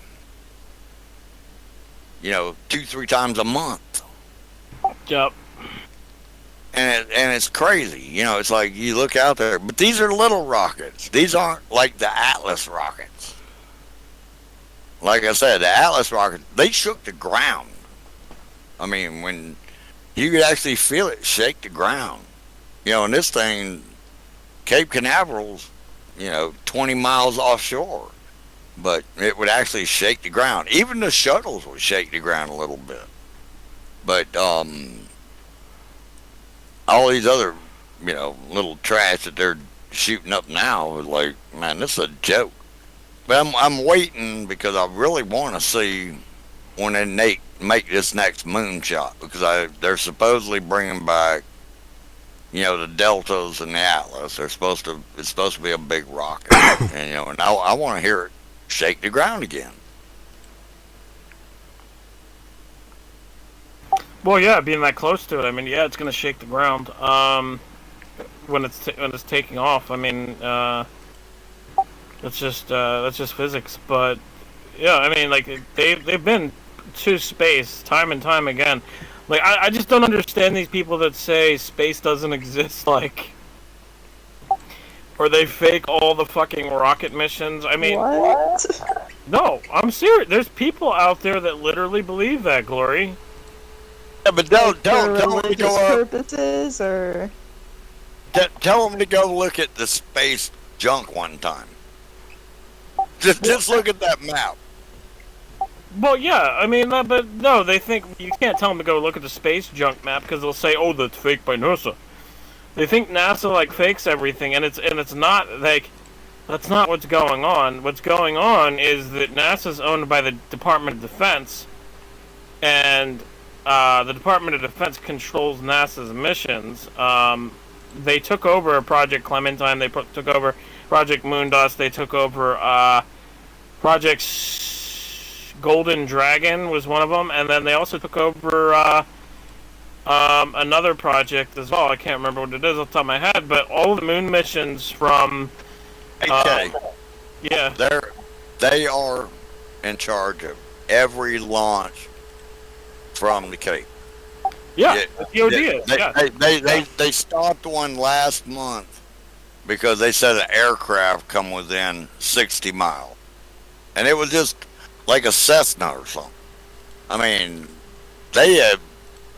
And then you got Playa Linda Beach, which I love. Okay, Playa Linda Beach is part of Cape Canaveral, which is right next there because it's a nude beach. Who don't love nude beaches? Okay, but anyway, that's part of Cape Canaveral, and that could be a nightmare. That could be a nightmare for some people. That doesn't have to be a good experience. It could be a very bad experience. But anyway, like getting back to like, I'm not talking about that. I'm just saying that they lock down everything days in advance before anything gets shot up, and you cannot get within 3 or 4 miles. And the only place you can go is Jetty Park, is what it's called. You can look it up, Jetty Park, and I mean, there's nothing. I mean, boats. No boats can come within 6 miles of Cape Canaveral. Because they're shooting rockets up. Which they all do shoot up. I mean, you can sit there and watch them. I mean, it's great. But don't think you're ever going to get close to them or anything like that. I mean, because they're real. And well, years ago they allowed tourists to get close to the launches. Only at Jetty Park. Well, I've got a picture that is from my grandparents, where they are like literally right next to the launch of a rocket ship, and it's like the clearest picture of a rocket ship, where it shows the actual like exhaust under the ship. It's a still photo, right? It's taken. No, it goes under the concrete and it shoots to one side, and you can see it where they got the stairs on the other side and all that. I've got friends that built all these launch sites. Reuben Childs fell 135 foot from Launch Pad 23C, landed on the roof of the shed, and lived. Yeah, that's just luck. Well, I'm just saying, but no, his brother is the head of building all the launch pads over there. It's not a joke. I mean, it's real. Interesting. And I mean, I've known, and they're union people, because what it is, Florida's not a union state. We don't recognize unions here. I mean, you can come down here and get a job and get paid $9 an hour. But if you go to work at the Cape, they're going to pay you $35, $40 an hour because it's union.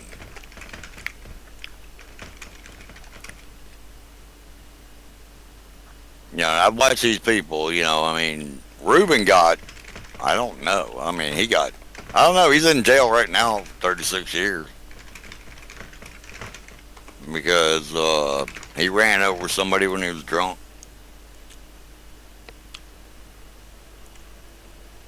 But it's all true, I mean.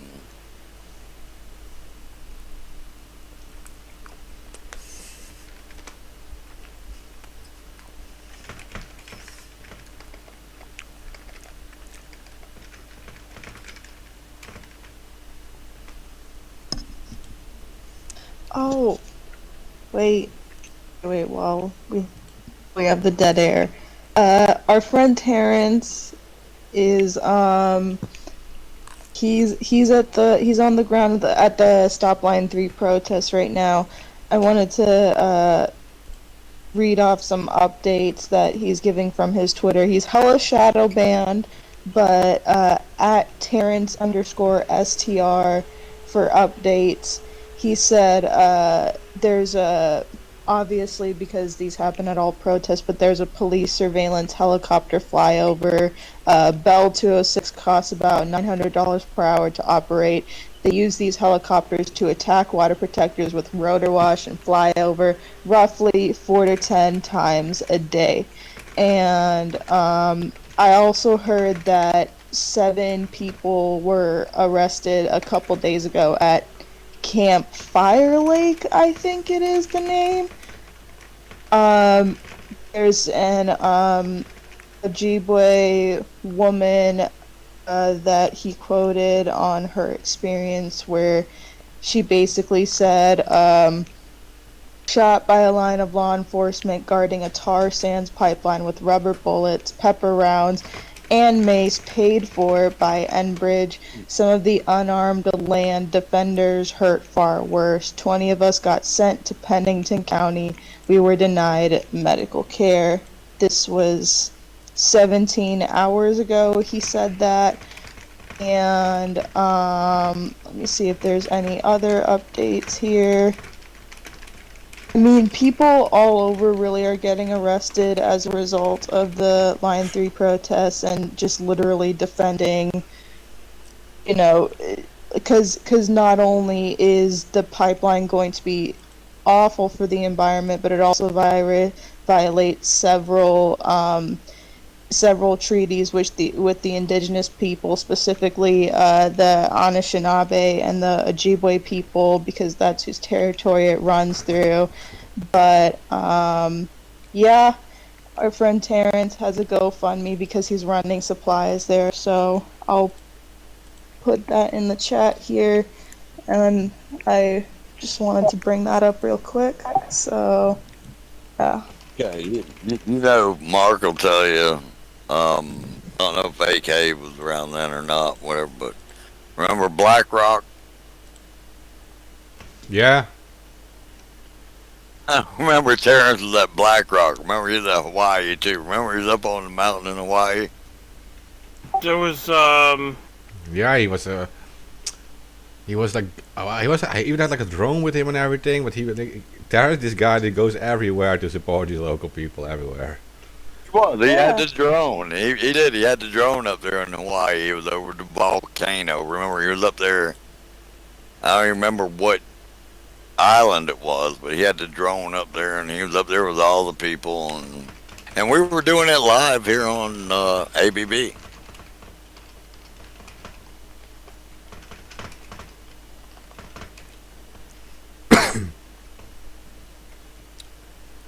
I'm glad we have Terrence giving us these updates. But he is one of the most heavily targeted accounts on Twitter. Like, True. they don't even We- delete him or anything, or just shadow ban. They like do the weirdest stuff with him. Like, you can't tag him in any pictures or something. He doesn't even show up at the search. It's not like, okay, so you can have a setting that you can't be tagged, right? And then you will just like, you can't click the name when you search for the name and when you try to tag someone in the pictures. But his name doesn't even show up when I try to tag him. It's Yeah, like, but we've always loved him. I mean, that's. I mean, he's part of it. I mean, he got kicked out Terrence of, is the, of, real. the, of a Young Turks meeting by security. Of course. we do love him, but he's just. You want somebody that goes off. Remember, he was up there in Flint, Michigan, and I mean, Terrence is everywhere. Yeah, he is. Oh, and don't type Terrence in the search bar on Twitter because he definitely won't come up. You have to go at Terrence_STR and then go directly to his at. I got Otherwise his you phone won't find number. I can call him. I know where he's at. Yeah, well, not everyone has his phone number. Yeah, but I'm saying he comes up with this stuff though that's just all of a sudden it's like, I mean, I'm not saying he's, anything wrong or anything, but he comes up with crazy stuff sometimes. It's been a while since Terrence was on ABB. Well, that's because AK come on. No, it's not me. Somebody else in here. He doesn't get along with somebody else on the panel, so he doesn't want to come on the show. Mark knows. Hey. Well, he gets along with me fine, so it ain't me. But and it's definitely not, Tyler or No. Mark. No, it's not. Yeah, it's not Tyler. Yeah, I mean, you can figure out who it is. I mean, I could just blatantly say it, but I'm just not a dick. But No, don't say it because it's not right. Nah. I'm not trying to start drama. Because there's only about one or two other people that have been here for the last 5 or 6 years. I mean, damn. Yeah, I think I've been here for 3. Is it 3 now, Mark? Yeah, at least. Well, I've been here for a week. Jesus. So.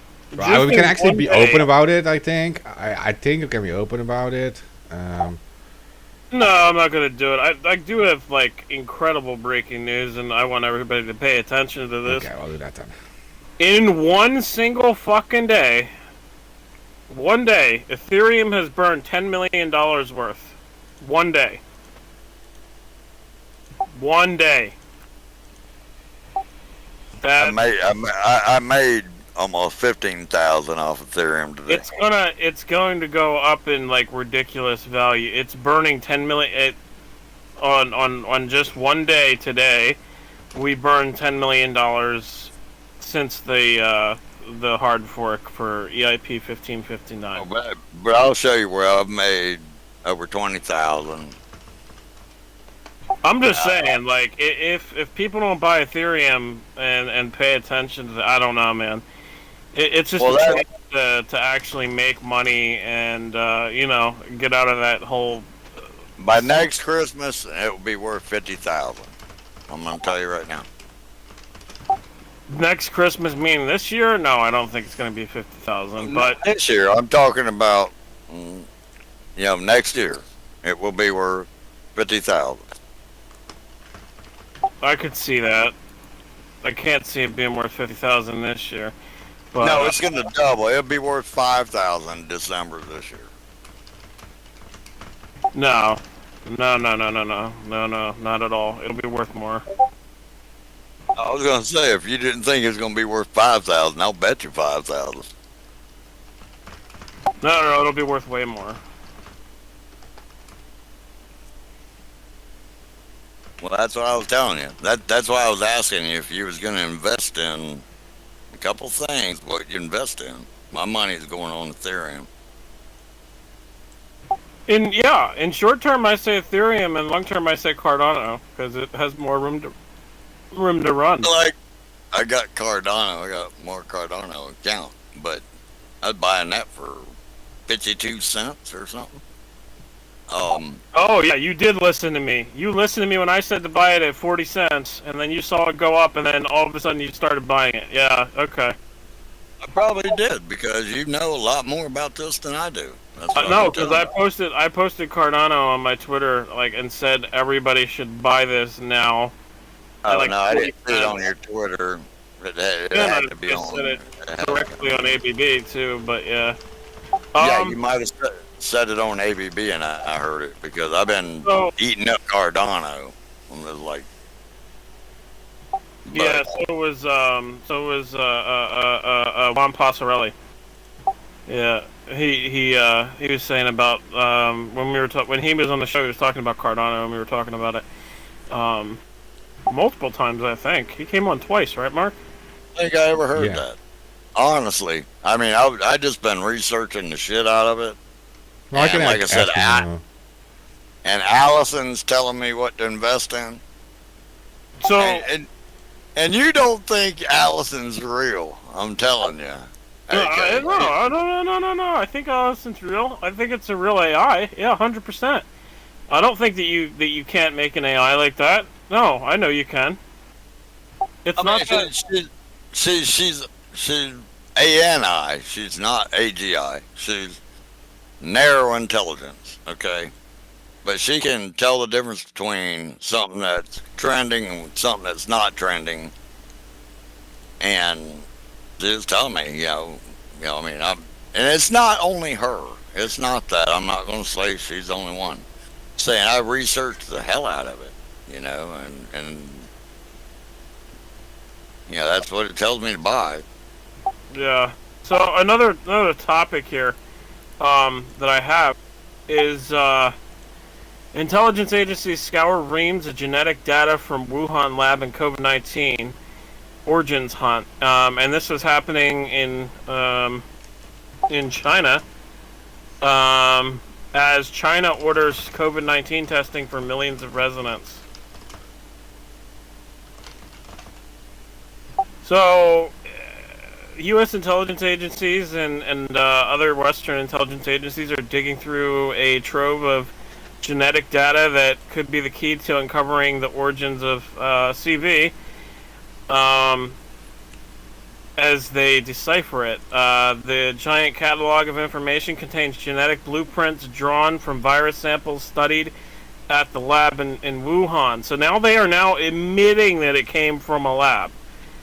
And they are uncovering the origins of it now. They're now admitting it.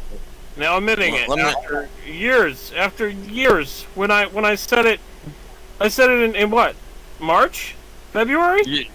You know, my doctor told me 2 years ago that coronavirus is the common cold. That's if you test positive for common cold. No, stop. You're gonna get us banned. You're gonna get us banned for saying that. You can't say that. Well, I can say it in different ways. I know Amazon Skunkworks shortly before the whole outbreak had this whole internal project to find a cure for the common cold. Yep. Yeah. They've been looking for the cure for the common cold for 400 years. Damn. Yeah, these wonderful things called immune systems. You should try them. I mean, all of a sudden you've got all these, you're supposed to take shots for everything, they've been looking for a cure for the flu for 77 years. So, But you're going to take a COVID vaccine they developed in 3 months. you can't say VC or the V word. You should just say VC. Anyway, all right. So apparently, this data that they got is from a Chinese whistleblower. I know exactly where this came from. Months ago, it was in the news that they had uncovered a data trove of documents that were uploaded online, and it was related to Wuhan, and it was never deleted, and they have basically all the information about the lab. Now, whether or not that data was hacked by U.S. intelligence or Western intelligence agencies from China and just thrown onto a Dropbox somewhere, I mean, like, that's a possibility. But regardless, they're saying that they have the information and they're going through it, and they are relying on supercomputers at both the Department of Energy and 17 elite government research institutions to go. Damn, we believe that. No, I mean, like, they have supercomputers. That's nothing. Like, that's... What the hell is a supercomputer? It's a quantum computer. They have quantum computers. Yeah, I know. I've researched them very well. I know what quantum computers are. Well, there's also several. There's also several institutions that have supercomputers too. MIT has one of the best in the world, I believe. Mark does too. Mark can have many supercomputers if he wants. He does. He's got all sorts of supercomputers. He's hooked up. He's the man. I can't confirm or deny anything. I'm just telling me, what the fuck is a supercomputer? I'm sitting here running the best damn Xeon processors you can get with a terabyte of fucking RAM. And, you know, I mean, you know, what are you gonna do to me? I mean, you know, I'm a supercomputer, I guess. Well, I know how to harvest computers too, right? So, if you're the... like... Don't you say it. Don't you say it, Lumber. Don't you fucking say it. No. Better say it, Mark. Don't you fucking Tell say the it. truth. Oh my god. Tell the truth, Mark. No, I can't. I can't. It's bad timing. It's bad timing. You meant farming. Yeah, you meant farming. Yeah. No, it's just bad timing because like there's an arrest warrant against someone who was on our show like 2 days ago. We should not mention anything illegal right now. I give myself up. Harvesting, he meant farming. Oh yeah, of course. Yeah. Farming what? I make tomatoes and stuff. They're actually changing colors now. So happy. Oh. That's how tomatoes grow. Well, we're all gonna quit. We're all gonna stop. We're all gonna go out and get off the grid, and we're gonna live with Thor. You could live with Thor for a day, dude. No. Not even 20 minutes. No, not even fucking 3 hours. I stood in front of him in Tampa, and he had this old freaky guy there, long hair, smoking weed. He was looking to buy crack, and I'm looking at him, and I'm like, "You're Thor?" I said, "Well, man, I'm Lucifer Fallen." And he looks at me, and he didn't know what. Thor's in Europe. He's not in the U.S. He was in Tampa, Florida. He was at I got pictures of him. He was at the November 5th march. That's true. That's true. He was on the run for a while. Even. And I was standing in front of him. He pulled a knife on a guy that had a gun. All right. I believe you. It was Thor. This is such a Florida story, and it's such a Thor story.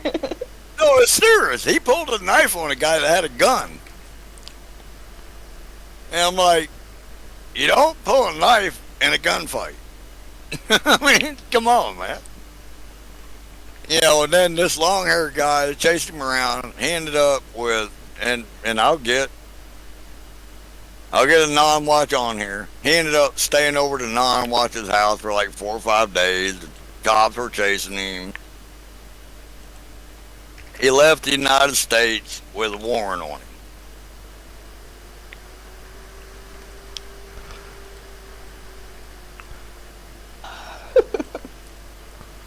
I'm being a million% truthful. If you don't believe me, I'll tell you. I remember he was sending the. No, I believe you. I believe you now because that's something Spore would do. But we were downtown Tampa. I got 100. Yeah, but I got 100 pictures of this. It's not anything. I'm standing in front of his bald-headed ass, and he's got this old long-haired guy standing next to him. And I'm just like, you don't know who the fuck I am? I know when he was on the run because he sent me like pics of like his legs were all bloody and stuff. But yeah. Yeah, because the guy smacked him on the head with a gun. He's a badass Thor in that sense. I'm just saying, he pulled a knife on a guy, and the guy smacked him in the head. He said, "You don't bring a knife to a gunfight." Is that what the guy said? That's exactly what he said. Oh my god! I even brought it up on the show here, and then he got all fucking mad at me. Well, okay. Well, now you brought it up twice, so now he's gonna be extra mad at you. He's going to call me a gatekeeper again and all that stuff for letting you on to talk shit about him. You're censoring me and Mark, we know who Thor is. He knows I know who he is. We've been messing with him for years and years and years. Mark knows his brother. I mean, we all know who he is. It ain't a secret. He's not like he's some secret person that's, you know, I mean... He's been around. I mean, he's been around in Anonymous. And then there's the good times and bad times always. I mean, I'm not going to only say like bad things about him. He used to work like really hard in the past too. He did a lot of stuff, but yeah. Oh, I'm not going to say everything that's bad about him or anything, but when he first come on, when we had this back on Discord years ago, I mean, I don't even know how many years ago. I think we had just first started Exodus or something, and he come on there and said, well, we're going to start an off-the-grid place, and I got 100 acres in Norway, and I got 160 acres here, or something, and I'm just like, the hell are you talking about, man? Yeah, he has some kind of like farm in Norway, I think. I'm not sure about all that. I've never been to there, so I don't know. I can't confirm it. Mark, I don't know either, but you don't come on here and say you're going off the grid, but you're going to stay on the internet. Okay, that's fair. The internet is the grid, so yeah. I mean, he's sitting there trying to sell all these people on buying in, you know, come over here to Norway, you know, come over here and stay with me, you know, we got this big old farm. I found out he don't own nothing. And then when I confronted him in Tampa, it was even more funny because he looked at me and he was like, huh? You know, I'm like, well, here's who I am, you know. I would actually have gone there. I would go to Norway if there was actually like a farm and like an off-grid project. I would like it, but yeah, there has to be something. Apparently, all of you guys want to go to a honeypot. Hey, y'all come down here. I'm living in Green Swamp. If you want to look it up on the internet, look at it. I live in the middle of Green Swamp. If you want to deal with the humidity of the Everglades, then go ahead. No, the Everglades is like 150 miles south of me. I'm in Green Swamp, Florida. Oh, you're in Swamp. Yeah, I'm close to the Everglades. I'm in, like I said, I'm in like 300,000 acres, and it's the real deal. You know what? You know, I got mad at my girlfriend because the other night I had to kill something, and I don't like to kill things. I shot a possum out on the back porch, and I've been watching the buzzards eat it for 3 days. Well, it's just a possum. I mean, kid had to die. I get run over all the time. No, I'm saying, anyways. but it may. You know, I'm a hunter. I'm old red now. Yeah. I mean, I grew up hunting. I killed hogs, deer, whatever else. But I haven't done it in 10 or 12 years. You know, and this is just something that made me feel really bad. You know, and I mean, it really did.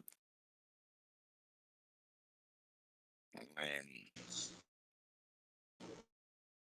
but yeah, I live. Look at the map. It's not hard to find. Look at Green Swamp and Rich Loam, Florida. That's where I live.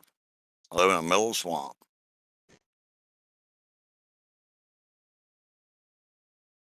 Sunshine and scattered thunderstorms. Yes, thunderstorms every day at 3:30. You can just set your clock to that. If they don't hit at 3:30, It's you're watching. so, bruh, like, being a weather person in South Florida has to be the easiest job ever, because you just go, oh yeah, well, it's going to be 90 degrees and sunny today with the heat index. It's going to feel like 117. Expect a thunderstorm at about 3, 4 o'clock this afternoon, and that's What you it. say? Back to so and so with fast track traffic. Yeah, but what you say is 50% chance of rain. Oh yeah. Well, the thing Okay, that they do is they because you say can't be scattered wrong. thunderstorms. The thing Yeah, that but they you do is can't they be. say scattered thunderstorms. So I like know, you might get like a little thunderstorm, but it'll go away. but when you say 50%, you can't be wrong. Yeah, and it's like it's Well, Florida, so people expect it.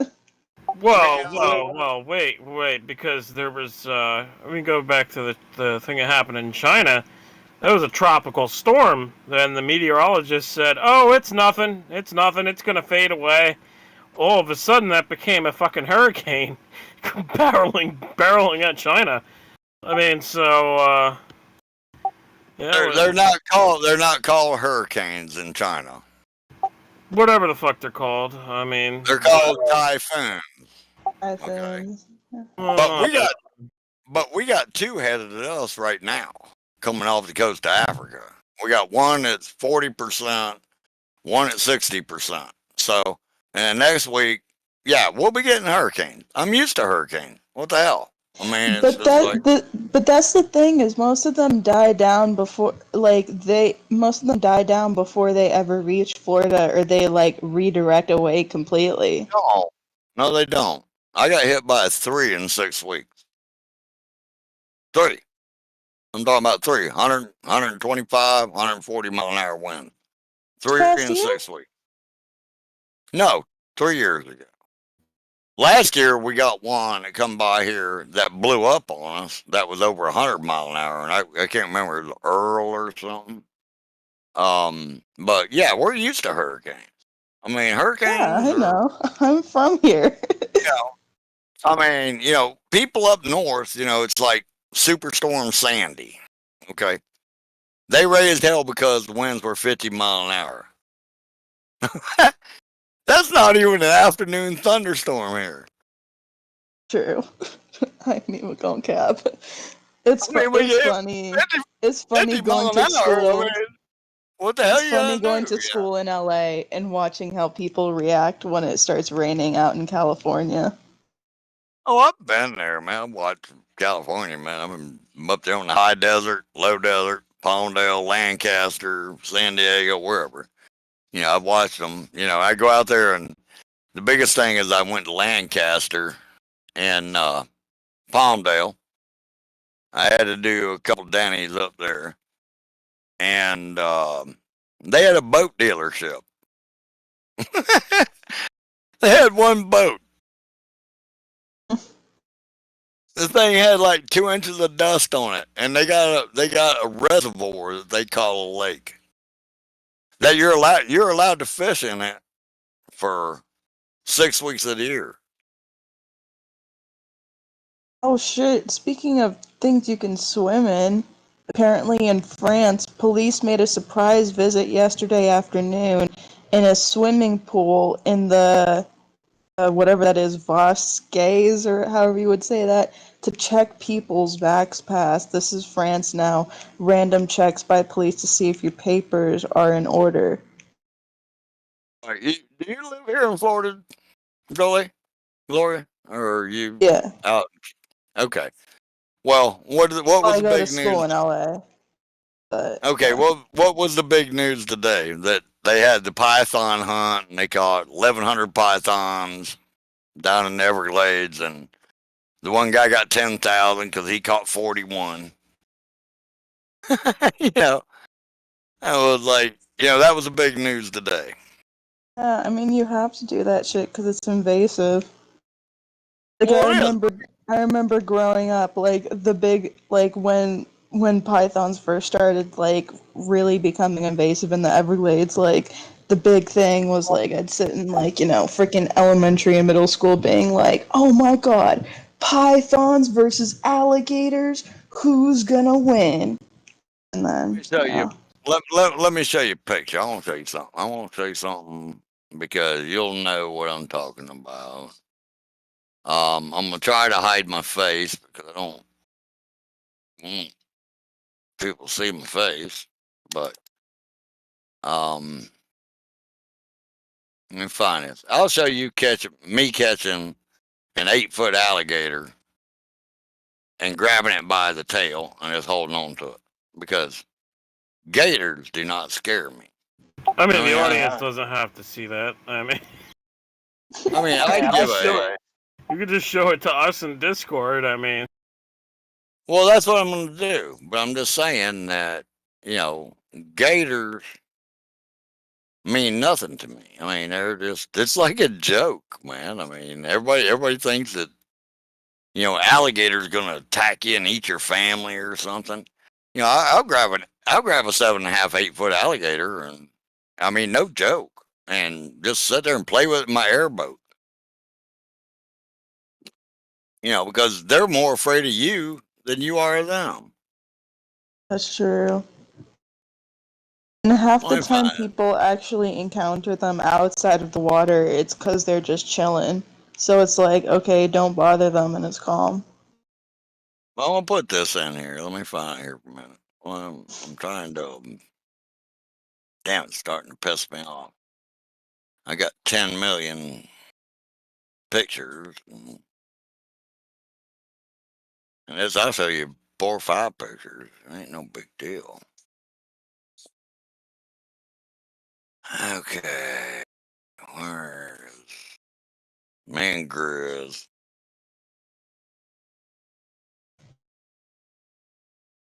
This ain't no joke, man. Here's Gator, but that ain't it. That's a different one. That's one when I took this out.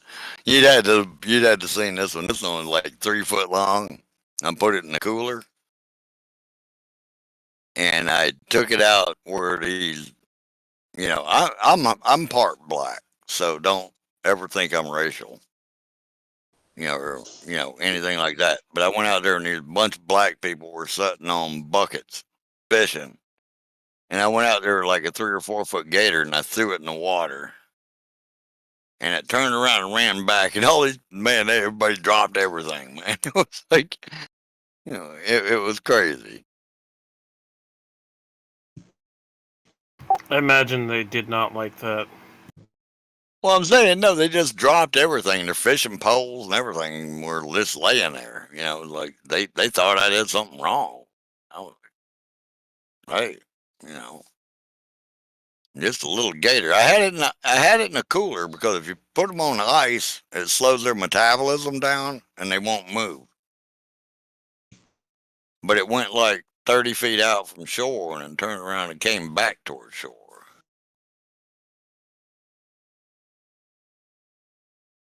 Now, where the hell is this damn pic? This is gonna piss me off. Oh, this is this is something you'd like.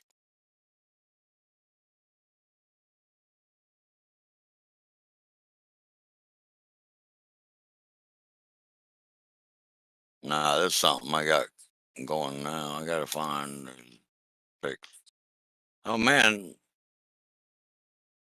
I made another $2,300. AK. What, just now? Yeah.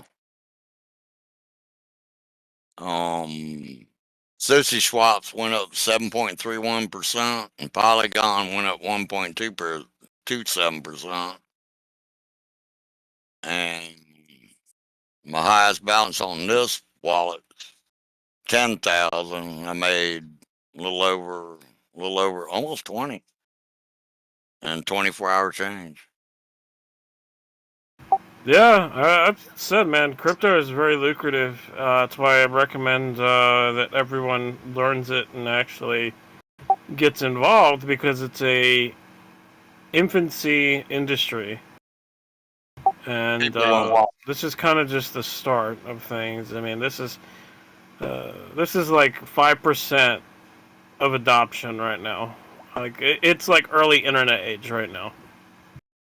Well, people don't really understand what cryptos are doing, and like we were talking about earlier, they don't see the value in them, because I have to agree, there is so many fake ones out there. There's more fake than there are real. Yeah, it's true. One big. Where man Grizz, man? I'll search this.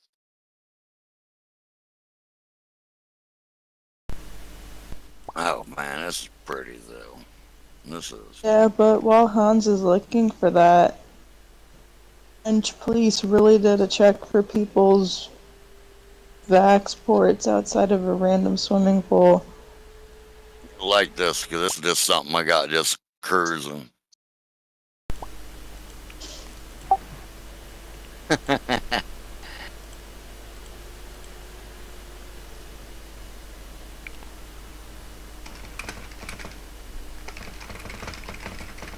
You see that or not? Yeah. Okay. That's not even ready. That's not even close.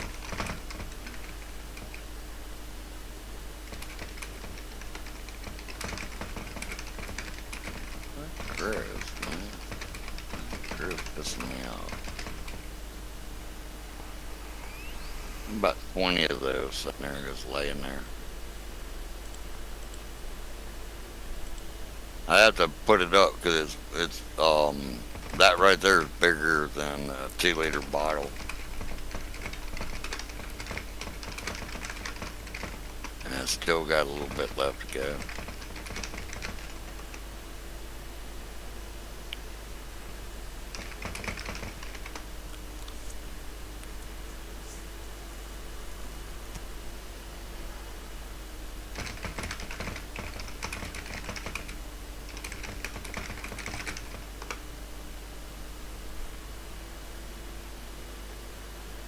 Here's a headline for you. CEO of Pfizer has to cancel a planned trip to Israel because he was not fully VC'd. Yeah. Jerusalem Post reporting that the Pfizer CEO had his visit canceled because he has not gotten the Michelle Pfeiffer, as Steve would say. What do you think of that? That's cool. I mean, isn't that ironic? Is she naked? No. Oh, okay. Never mind. And it's a he. Oh, well, you can keep that one.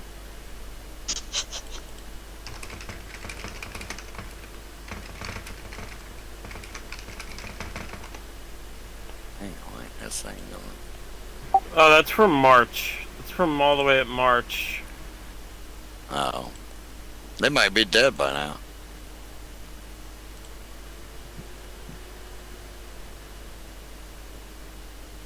What is this doing this time? This one. Oh, here's something for the algorithm. Lionel Messi is leaving Barcelona. Big news. Okay, here you go. We got them all. Here's where I'm tracking them down, chasing them through the fucking swamp. Ain't no joke. You can watch me grab this thing, 7.5 feet long. I have fun with it because it pissed me off because I had to chase it. I could just see you chasing a fucking alligator, man. Well, I did. If you wait for a second, you'll see it. I ain't bullshit. I don't bullshit. The one thing you'll find out about me, I'm not fucking lie. saying you're bullshitting. I'm just saying, fuck. I'm just saying, here, I'm gonna pull it all the way up in the boat. Okay, this is my airboat. Okay. I mean, Oh my god. what? You scared? Yeah, of a fucking alligator, man? The fuck? I told you I ain't afraid of alligators. And I I'm trying know. to tell you that. I mean, I don't care. I mean, Alligators, sharks, they don't mix with me. They got big sharks, I don't teeth. give a shit Sharks about are either. so overly antagonized, though. I've been bit by a fucking cat before, and that shit fucking hurt like a motherfucker. I could just I imagine can't how leave hard you it's off by an alligator or a shark, man. Like, You don't think I pulled that up in a boat? When we find a better pick, man. I got a better oh pick. my god. Guys, is there anything we still have to mention, by the way, that we didn't cover? Well, it ain't no joke, man. I pulled this bitch up in the boat. I grabbed it by the. It was running from me. Is what it was doing. Nothing that I can think of, Luby. I think we got over all the topics that I wanted to mention. You want me to look? Oh, Let me just scan. Let me look for topics real quick. Just sure we cover. All it. I'm saying is this alligator's running from me, and I didn't like it. I was like, "Hey, you're coming up here. We're gonna take some pictures." We're gonna take some pictures. And we did. And I got a video of it too. I mean, but you tell me that I did not pull this alligator up in the boat. No, I believe you did. I just think it's crazy. It's a different. It's not crazy, it's Florida. And you still want to play crypto with me? You think I'm crazy? That ain't nothing, man. I mean, it's only 7.5 foot long. It wasn't like it was. I don't know. It wasn't a big gator. I just got mad because it ran. Oh, this one here, I think this is even a better pick of me. Oh, this is me. I'm even smiling at you in this one. Oh, well, quick reminder, but before we close out, since it's only 5 days away now, I'm smiling at you. on the 11th, I'm smiling at you in that one. the whatchamacallit, the prosecution team is gonna try and appeal the extradition decision in Julian Assange's case. So yeah, that's August 11th. That's 5 days from now. That's important. Yeah, that's important to know. And also, I have some other topics here. I mean, like, there's still some stuff to talk about. For instance, Mr. Andrew Cuomo in New York City happened this week, and he denied everything, and the New York Attorney General came out and charged him. Well, in 2 days, his extradition thing, I mean, his impeachment thing is over. It's 2 days. I think it's just well, what he's got to do is he's got to present evidence that he is innocent now. He's got 48 hours. Yeah, and it says here prosecutors are closing in on him. And that he tried to say that he literally tried to say that the Clintons, Obamas, and Bidens greet people the exact way that he does, by kissing them. as if fucking Clinton is a good fucking example. I mean, the guy was charged with you remember the whole thing with Linda Tripp and everything. Yeah. Okay. You're actually going to come on here and say something against the Clintons. Yeah, I'm gonna say something against the Fuck Clintons. them. Mafia family. Cunts. Mafia family cunts. Okay. Let's see what else I got. And put it this way, Cuomo will not be removed. Okay. You think? I don't care if he got caught with a 13-year-old with his dick up her ass. He is not going to be removed. Because he is part of the Clinton cartel. So it's not going to happen. Yeah, it's very interesting actually. And again, he would be who was protecting the whole Epstein thing too in New York. I mean, Saying committed suicide. well, yeah. I mean, he would have been able to. You really believe that? As governor, I mean, he would have been able to easily order that people stand down. I'm not saying that's what happened, but he Okay, could. you think John McAfee actually killed himself? I'm not sure about McAfee. I'm pretty sure Epstein didn't kill himself. I mean, it's ridiculous. The way his like neck bone, I forget what it's called. Is it fuck? It starts with a T. I can't remember what it is, but anyway, the bone in your neck, it's like a three-way bone. The way that was broken, it symbolizes that he was strangled to death. Well, I've talked to Janice several times. Okay. And she doesn't believe John killed himself. Yeah, I know. And I mean, I could show you conversations that we've had. You know, I mean, and not talking about just on the phone. But you know, John wasn't suicidal.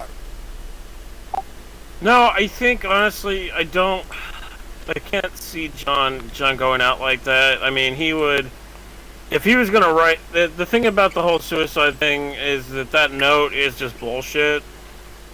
There's no way that note is legitimate because it would have creases in it all over it. So yeah, I don't buy that. Well, it was crumpled up. I mean, if you actually seen a real picture, I don't know what picture you've seen of it, but Janice sent me a picture of it. It was crumpled up like somebody crumbled it in their hand and threw it down. But oh, I saw a perfect note. I didn't see that picture, but I saw a perfect fucking note without any creases in it at all. I mean, like it just looked fake to me. no, it's all crumpled up. I mean, like I said, I'll send you a picture of it. Me and Janice talked about it. She was just like, you know, that's not even his handwriting. That's not what he did. You know, I mean, and she was on the show. She's been on ABB. Yeah, she was on with John when they were going for a Halloween party. I mean, it's unfortunate that it's unfortunate we couldn't have him back. I mean, but We'll try though. But I'm trying to get her Janice back. To come back. Well, if Janice comes on, yeah, I would love to speak to her about everything that was going on and probe respectfully. I'll say that much. Like I would just want to know, like, you know, like, did she talk to John before he killed himself? She talked to him 3 hours before. It's interesting. Okay. And what I'm trying to do is I'm trying to get her to come back on the show because Mark will tell you that John was so amazed at how respectful everybody was to him when he came on the show. Yeah, I remember that. He thought he was going to get attacked. And, you know, and I was in the back. I was actually I didn't even talk to him. I stayed in the back. We were on. I'm not going to say, but we were on the other chat, and um, he was very respectful. We watched him. He was ready to go. He was trying to tell us he was in the Faraday cage, and he was this and that and all that. Well, I mean, you look at him, and I knew exactly. I told Mark that night exactly where he was. He wasn't. He was in Portugal. Was where he was.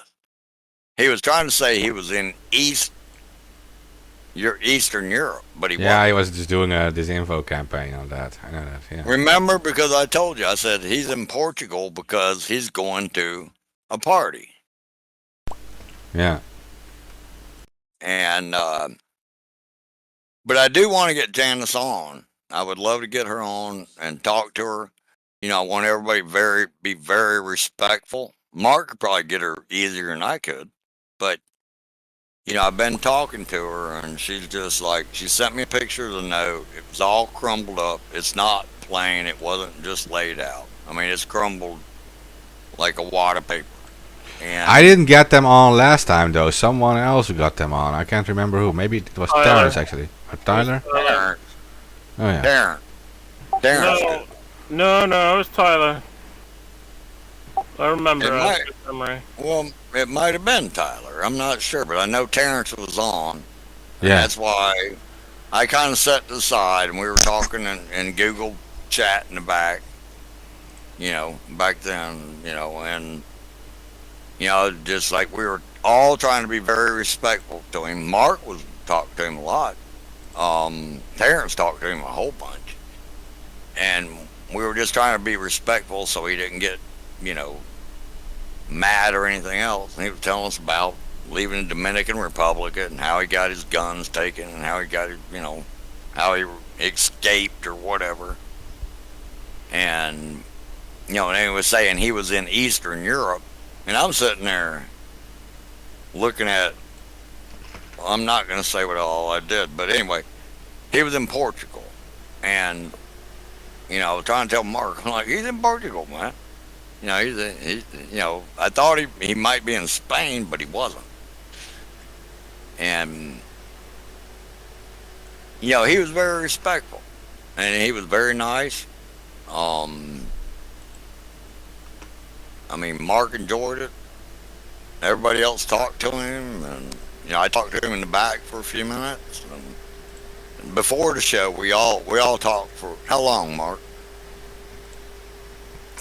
I don't know, but it went on for a while. Like, I'm very sad. I don't remember so much of that day anymore. Like, it's strange, because that was actually now it's like one of the most important episodes we did, I think. It was, but what we did is we talked to him in the back in the Google chat. We talked to him for like 30 minutes before. We said we're going on at this time, and he was like, remember, he wouldn't bring Janice on because he talked to us for a long time. I don't know, 45 minutes before he brought Janice on, and he had that like makeup on his face where like half his face falling off. And go ahead. No, I wasn't going to say anything. I hit the key. Okay, but we were all talking and everything was very cool because what he expected was this, and Mark is right because I saw something that Mark wrote not too long ago. This is probably one of the last interviews that McAfee did Yeah. where he was truthful, where he come out and he felt comfortable, and we were all in the back, and he even says it on the show. I would have asked him 1,000 questions more, like, if we had a chance, right? That's the thing. Like, if we had known this would happen, then I would have asked him like 1,000 more things. Like, yeah. But we were asking him questions in the back, and that was the thing, Yeah, true. And he got really comfortable, and he come on the show, and then he told you, Mark, he even thanked you, because nobody hounded him, nobody asked him anything stupid. Yeah, I think he actually said on air too. Like I think these guys are actually genuine or something. He said that. Yeah. Yeah. Yeah, No, he yeah. did. He said that to Janice. Yes. No, he actually. No, this is before Janice came on.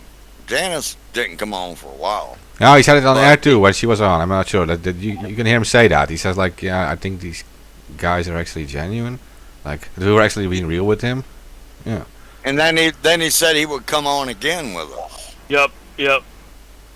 because we weren't hounding him, we weren't asking him about things that he didn't want to answer. Well, I know one thing for sure. He wasn't suicidal at all. Oh, that was the last thing on his mind. I mean, he was going to the party. He kept saying, man, I want to get out of here. We're going over to the party.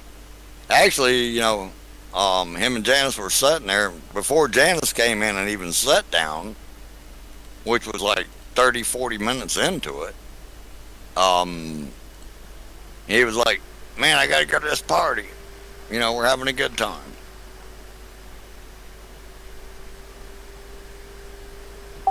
Yeah.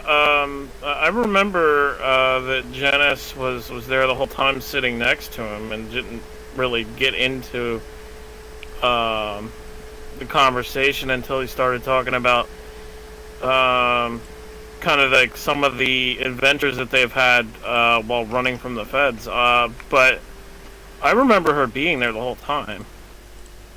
No, she was out of she wasn't there the whole time. She was out of the. She was not. No, she joined the stream later on. I remember that too. Like she wasn't like sitting down. Yeah, because but no, AK is right. He was talking to her when she wasn't on camera. Yeah. Right. She was just sitting next to him. Yeah, she was sitting next to him. No, she wasn't even sitting there. And then finally he just said, "Come over here and sit down," and they hugged. Because first of all, he asked her to get him a drink. Remember? He was out. He said, Yeah. if you don't have any tequila, I'm mad," or something like that. And she said, "Well, I got a bottle of tequila." And then she came in there a few minutes later and sat down beside him, and and then we started all talking. But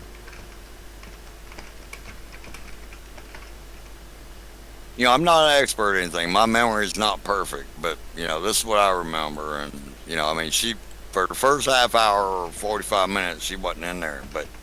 But John was so comfortable. He was just like, man, y'all are the first real people that I've ever talked to that aren't asking me stupid questions.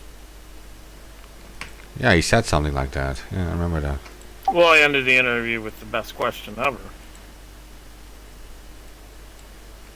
Well, it's because what we did is, even when we were before the show, we were showing him respect.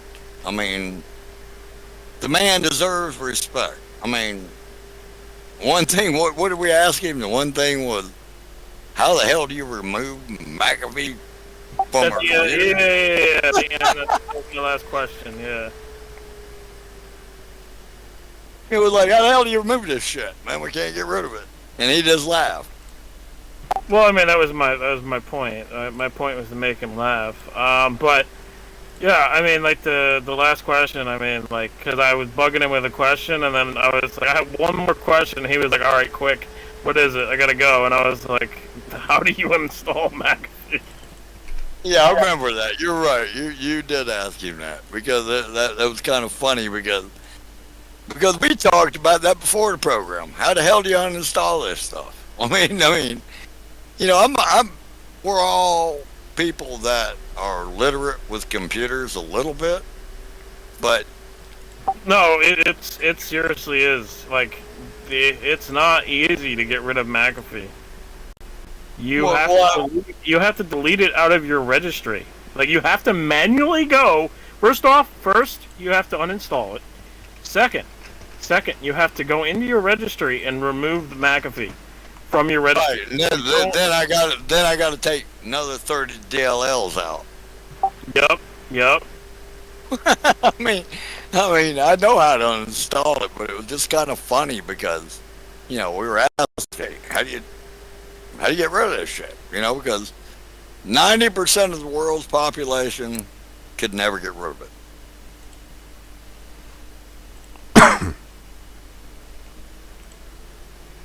I mean, that's the truth. I mean, how many people you know can get rid of it? Probably just myself. Oh, probably Mark too. That's because y'all are computer wise and I'm a dumbass and you're the rich guy on crypto.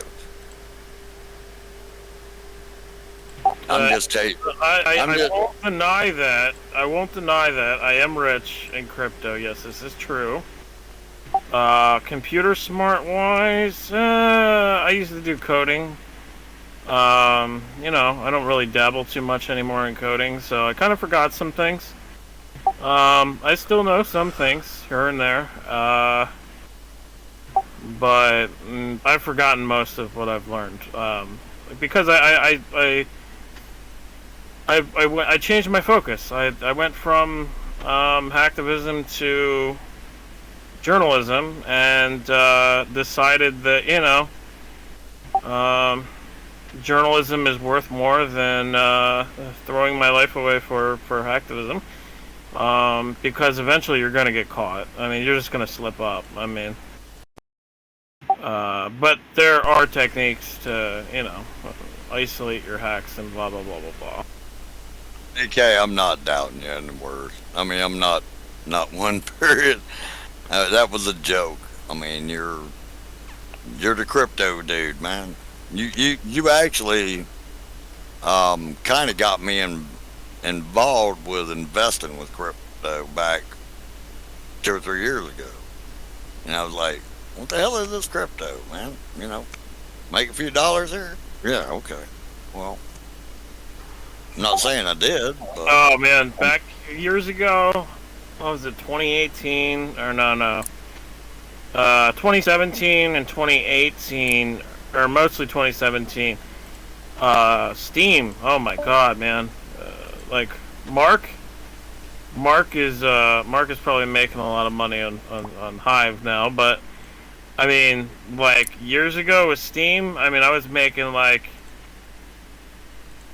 between like $200 to $500 a post, like ridiculous money for like months. And yeah, I mean, like Steam blew up, and then like literally blew up when Justin Sun bought it.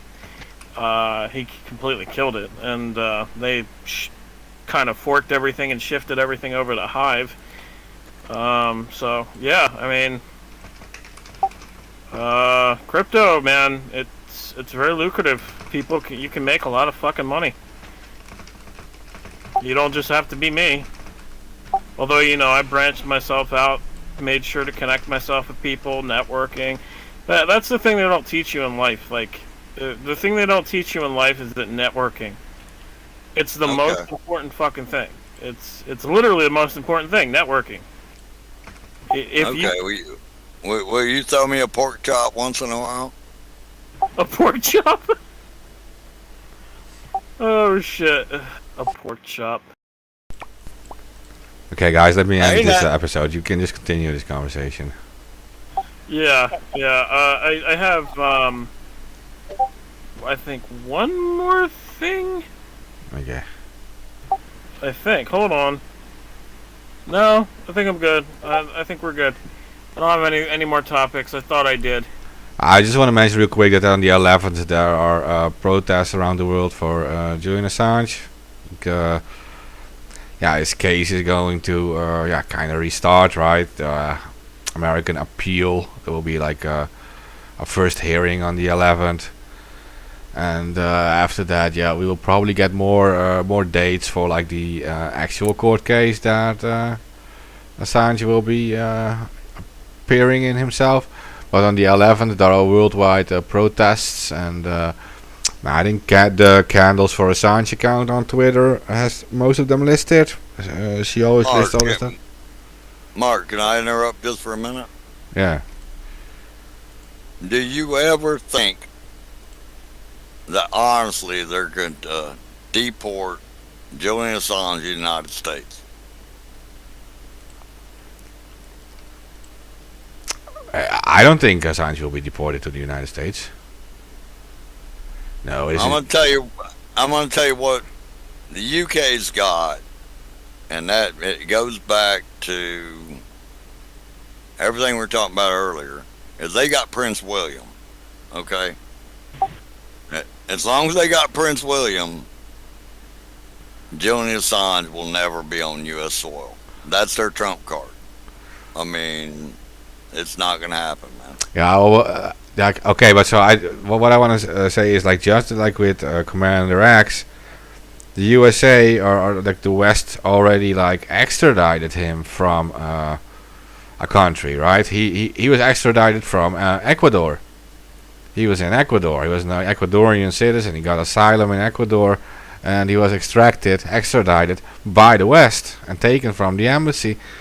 Like, technically, there is no difference between him being in Ecuadorian embassy or actually being in Ecuador on in South America. It's the same thing. So, No, it's not.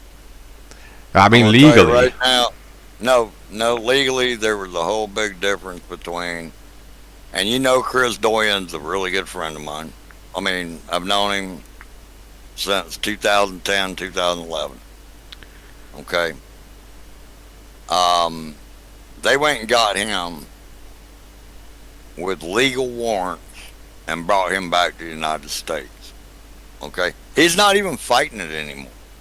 He's not. He knows October 12th, he goes to court. Okay.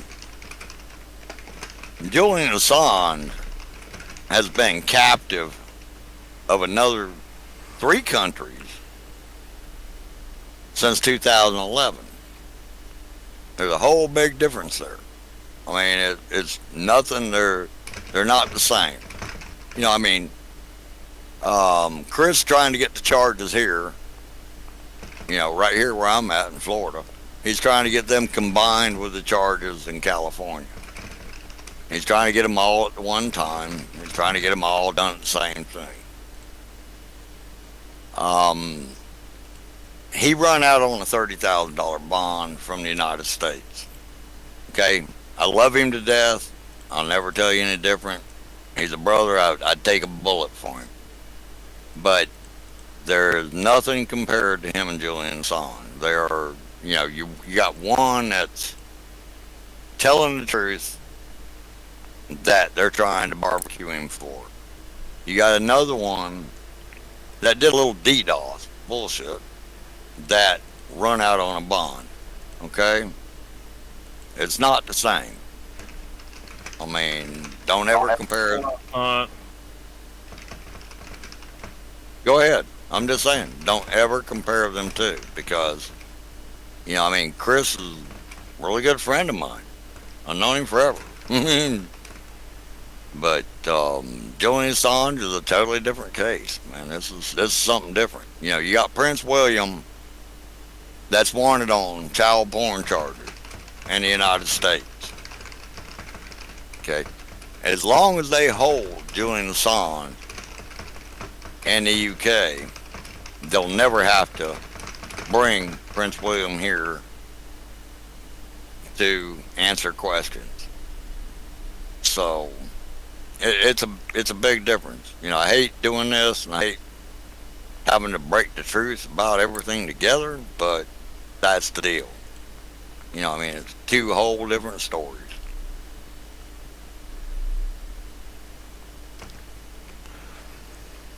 okay.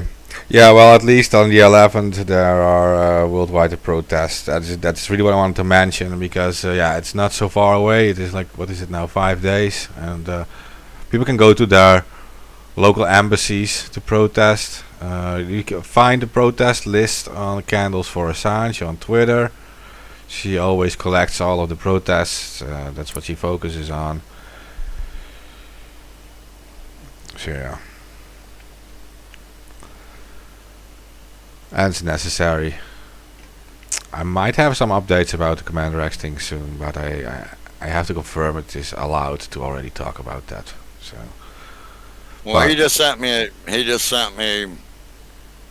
an email, and I'm not going to go into the content of it or nothing, but he's Well, not fighting it anymore. He okay, knows well, I it- know a he little knows bit it- that is positive about his case. I know a little bit about it. There might be some positive news coming, but I have to confirm it first because I got told it was, yeah, just for me for now. Not sure why, but I have to ask as soon as we can, like, talk about it. Well, we will talk about it.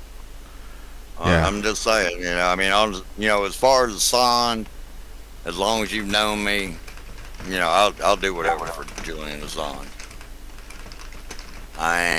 He's being arrested for telling the truth. He did nothing wrong. They accused him of false charge. They accused him of rape. They accused him of all sorts of crazy stuff. Oh, they're following the whole Palantir, HB Gary, and Barrico Technologies plot, where they said they were going to drag the country, and not just him. They're going after people that are surrounding him, friends of his. I mean, they're following the whole plot. It's very obvious. Well, I agree. No, I agree with you 100,000%, AK. But I'm saying, when we were down here and we had food not bombs in Orlando, and we were at Lake Eola Park, there were 15 of us that got arrested. Okay? Chris was one of them. Actually, I paid his bond, if you want to know the truth. But,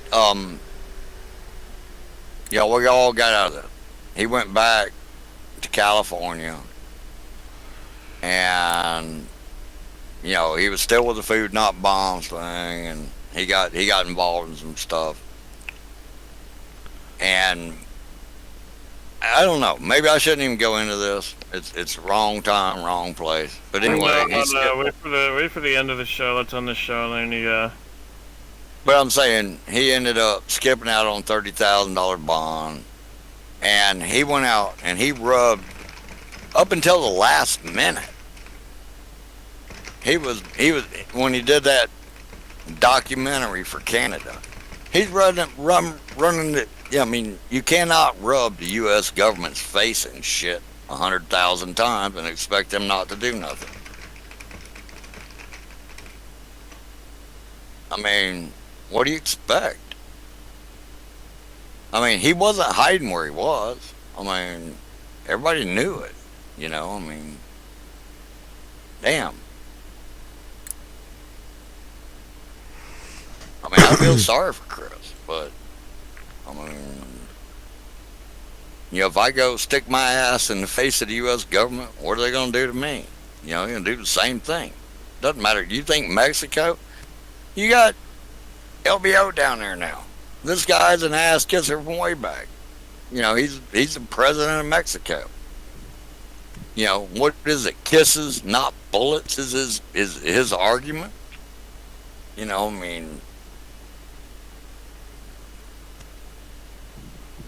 I mean, you don't do that. Yeah, I'll send him money and do whatever I can, but I mean, you can't expect to do this and get away with it. God, I wish there was any other way in the world. I mean, they get away with it, but he's not going to.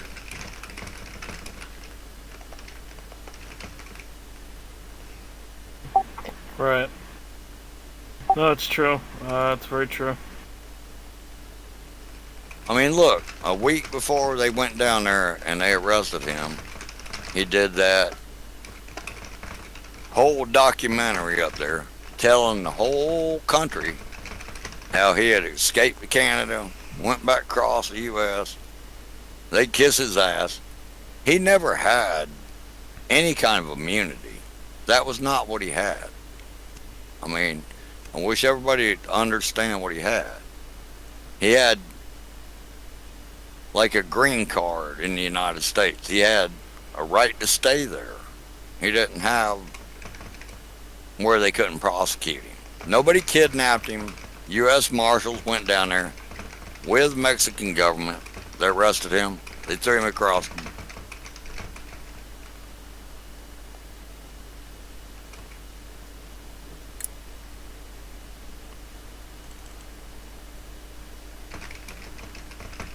If I'm wrong, tell me I'm wrong.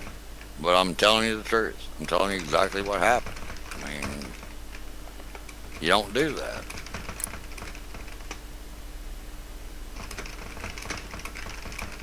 You know, if I give Chris $50,000 a day to get him out, if they won't give him a bond, but if I could bond him out, I would. No, it's very interesting what they did, though. They used the DEA, and, like, very strange that they can do that, and I don't understand. Have you talked to his lawyer about that, Mark? Like, how can they use the DEA to remove somebody without a drug offense? Yeah, good question. His lawyer doesn't seem to make like a huge issue about that part. So I talked to his lawyer about that, and that's because what happened was the Mexican government, like I said, he never had immunity. Okay, he had like a green card. The DEA, U.S. Marshals, and actually it was the Mexicans that went in the gated community and opened it up, and they brought him back within 20 hours. He was back in the United States.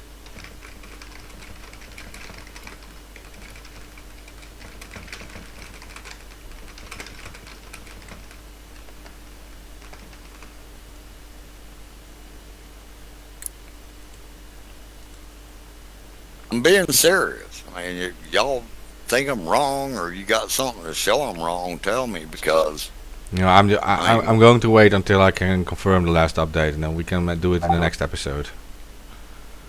well, I've got an update too that he told me that they're trying to fight it because, well, we'll go into that later, Mark, and we'll talk about it because it's probably the same thing that you got, Yeah.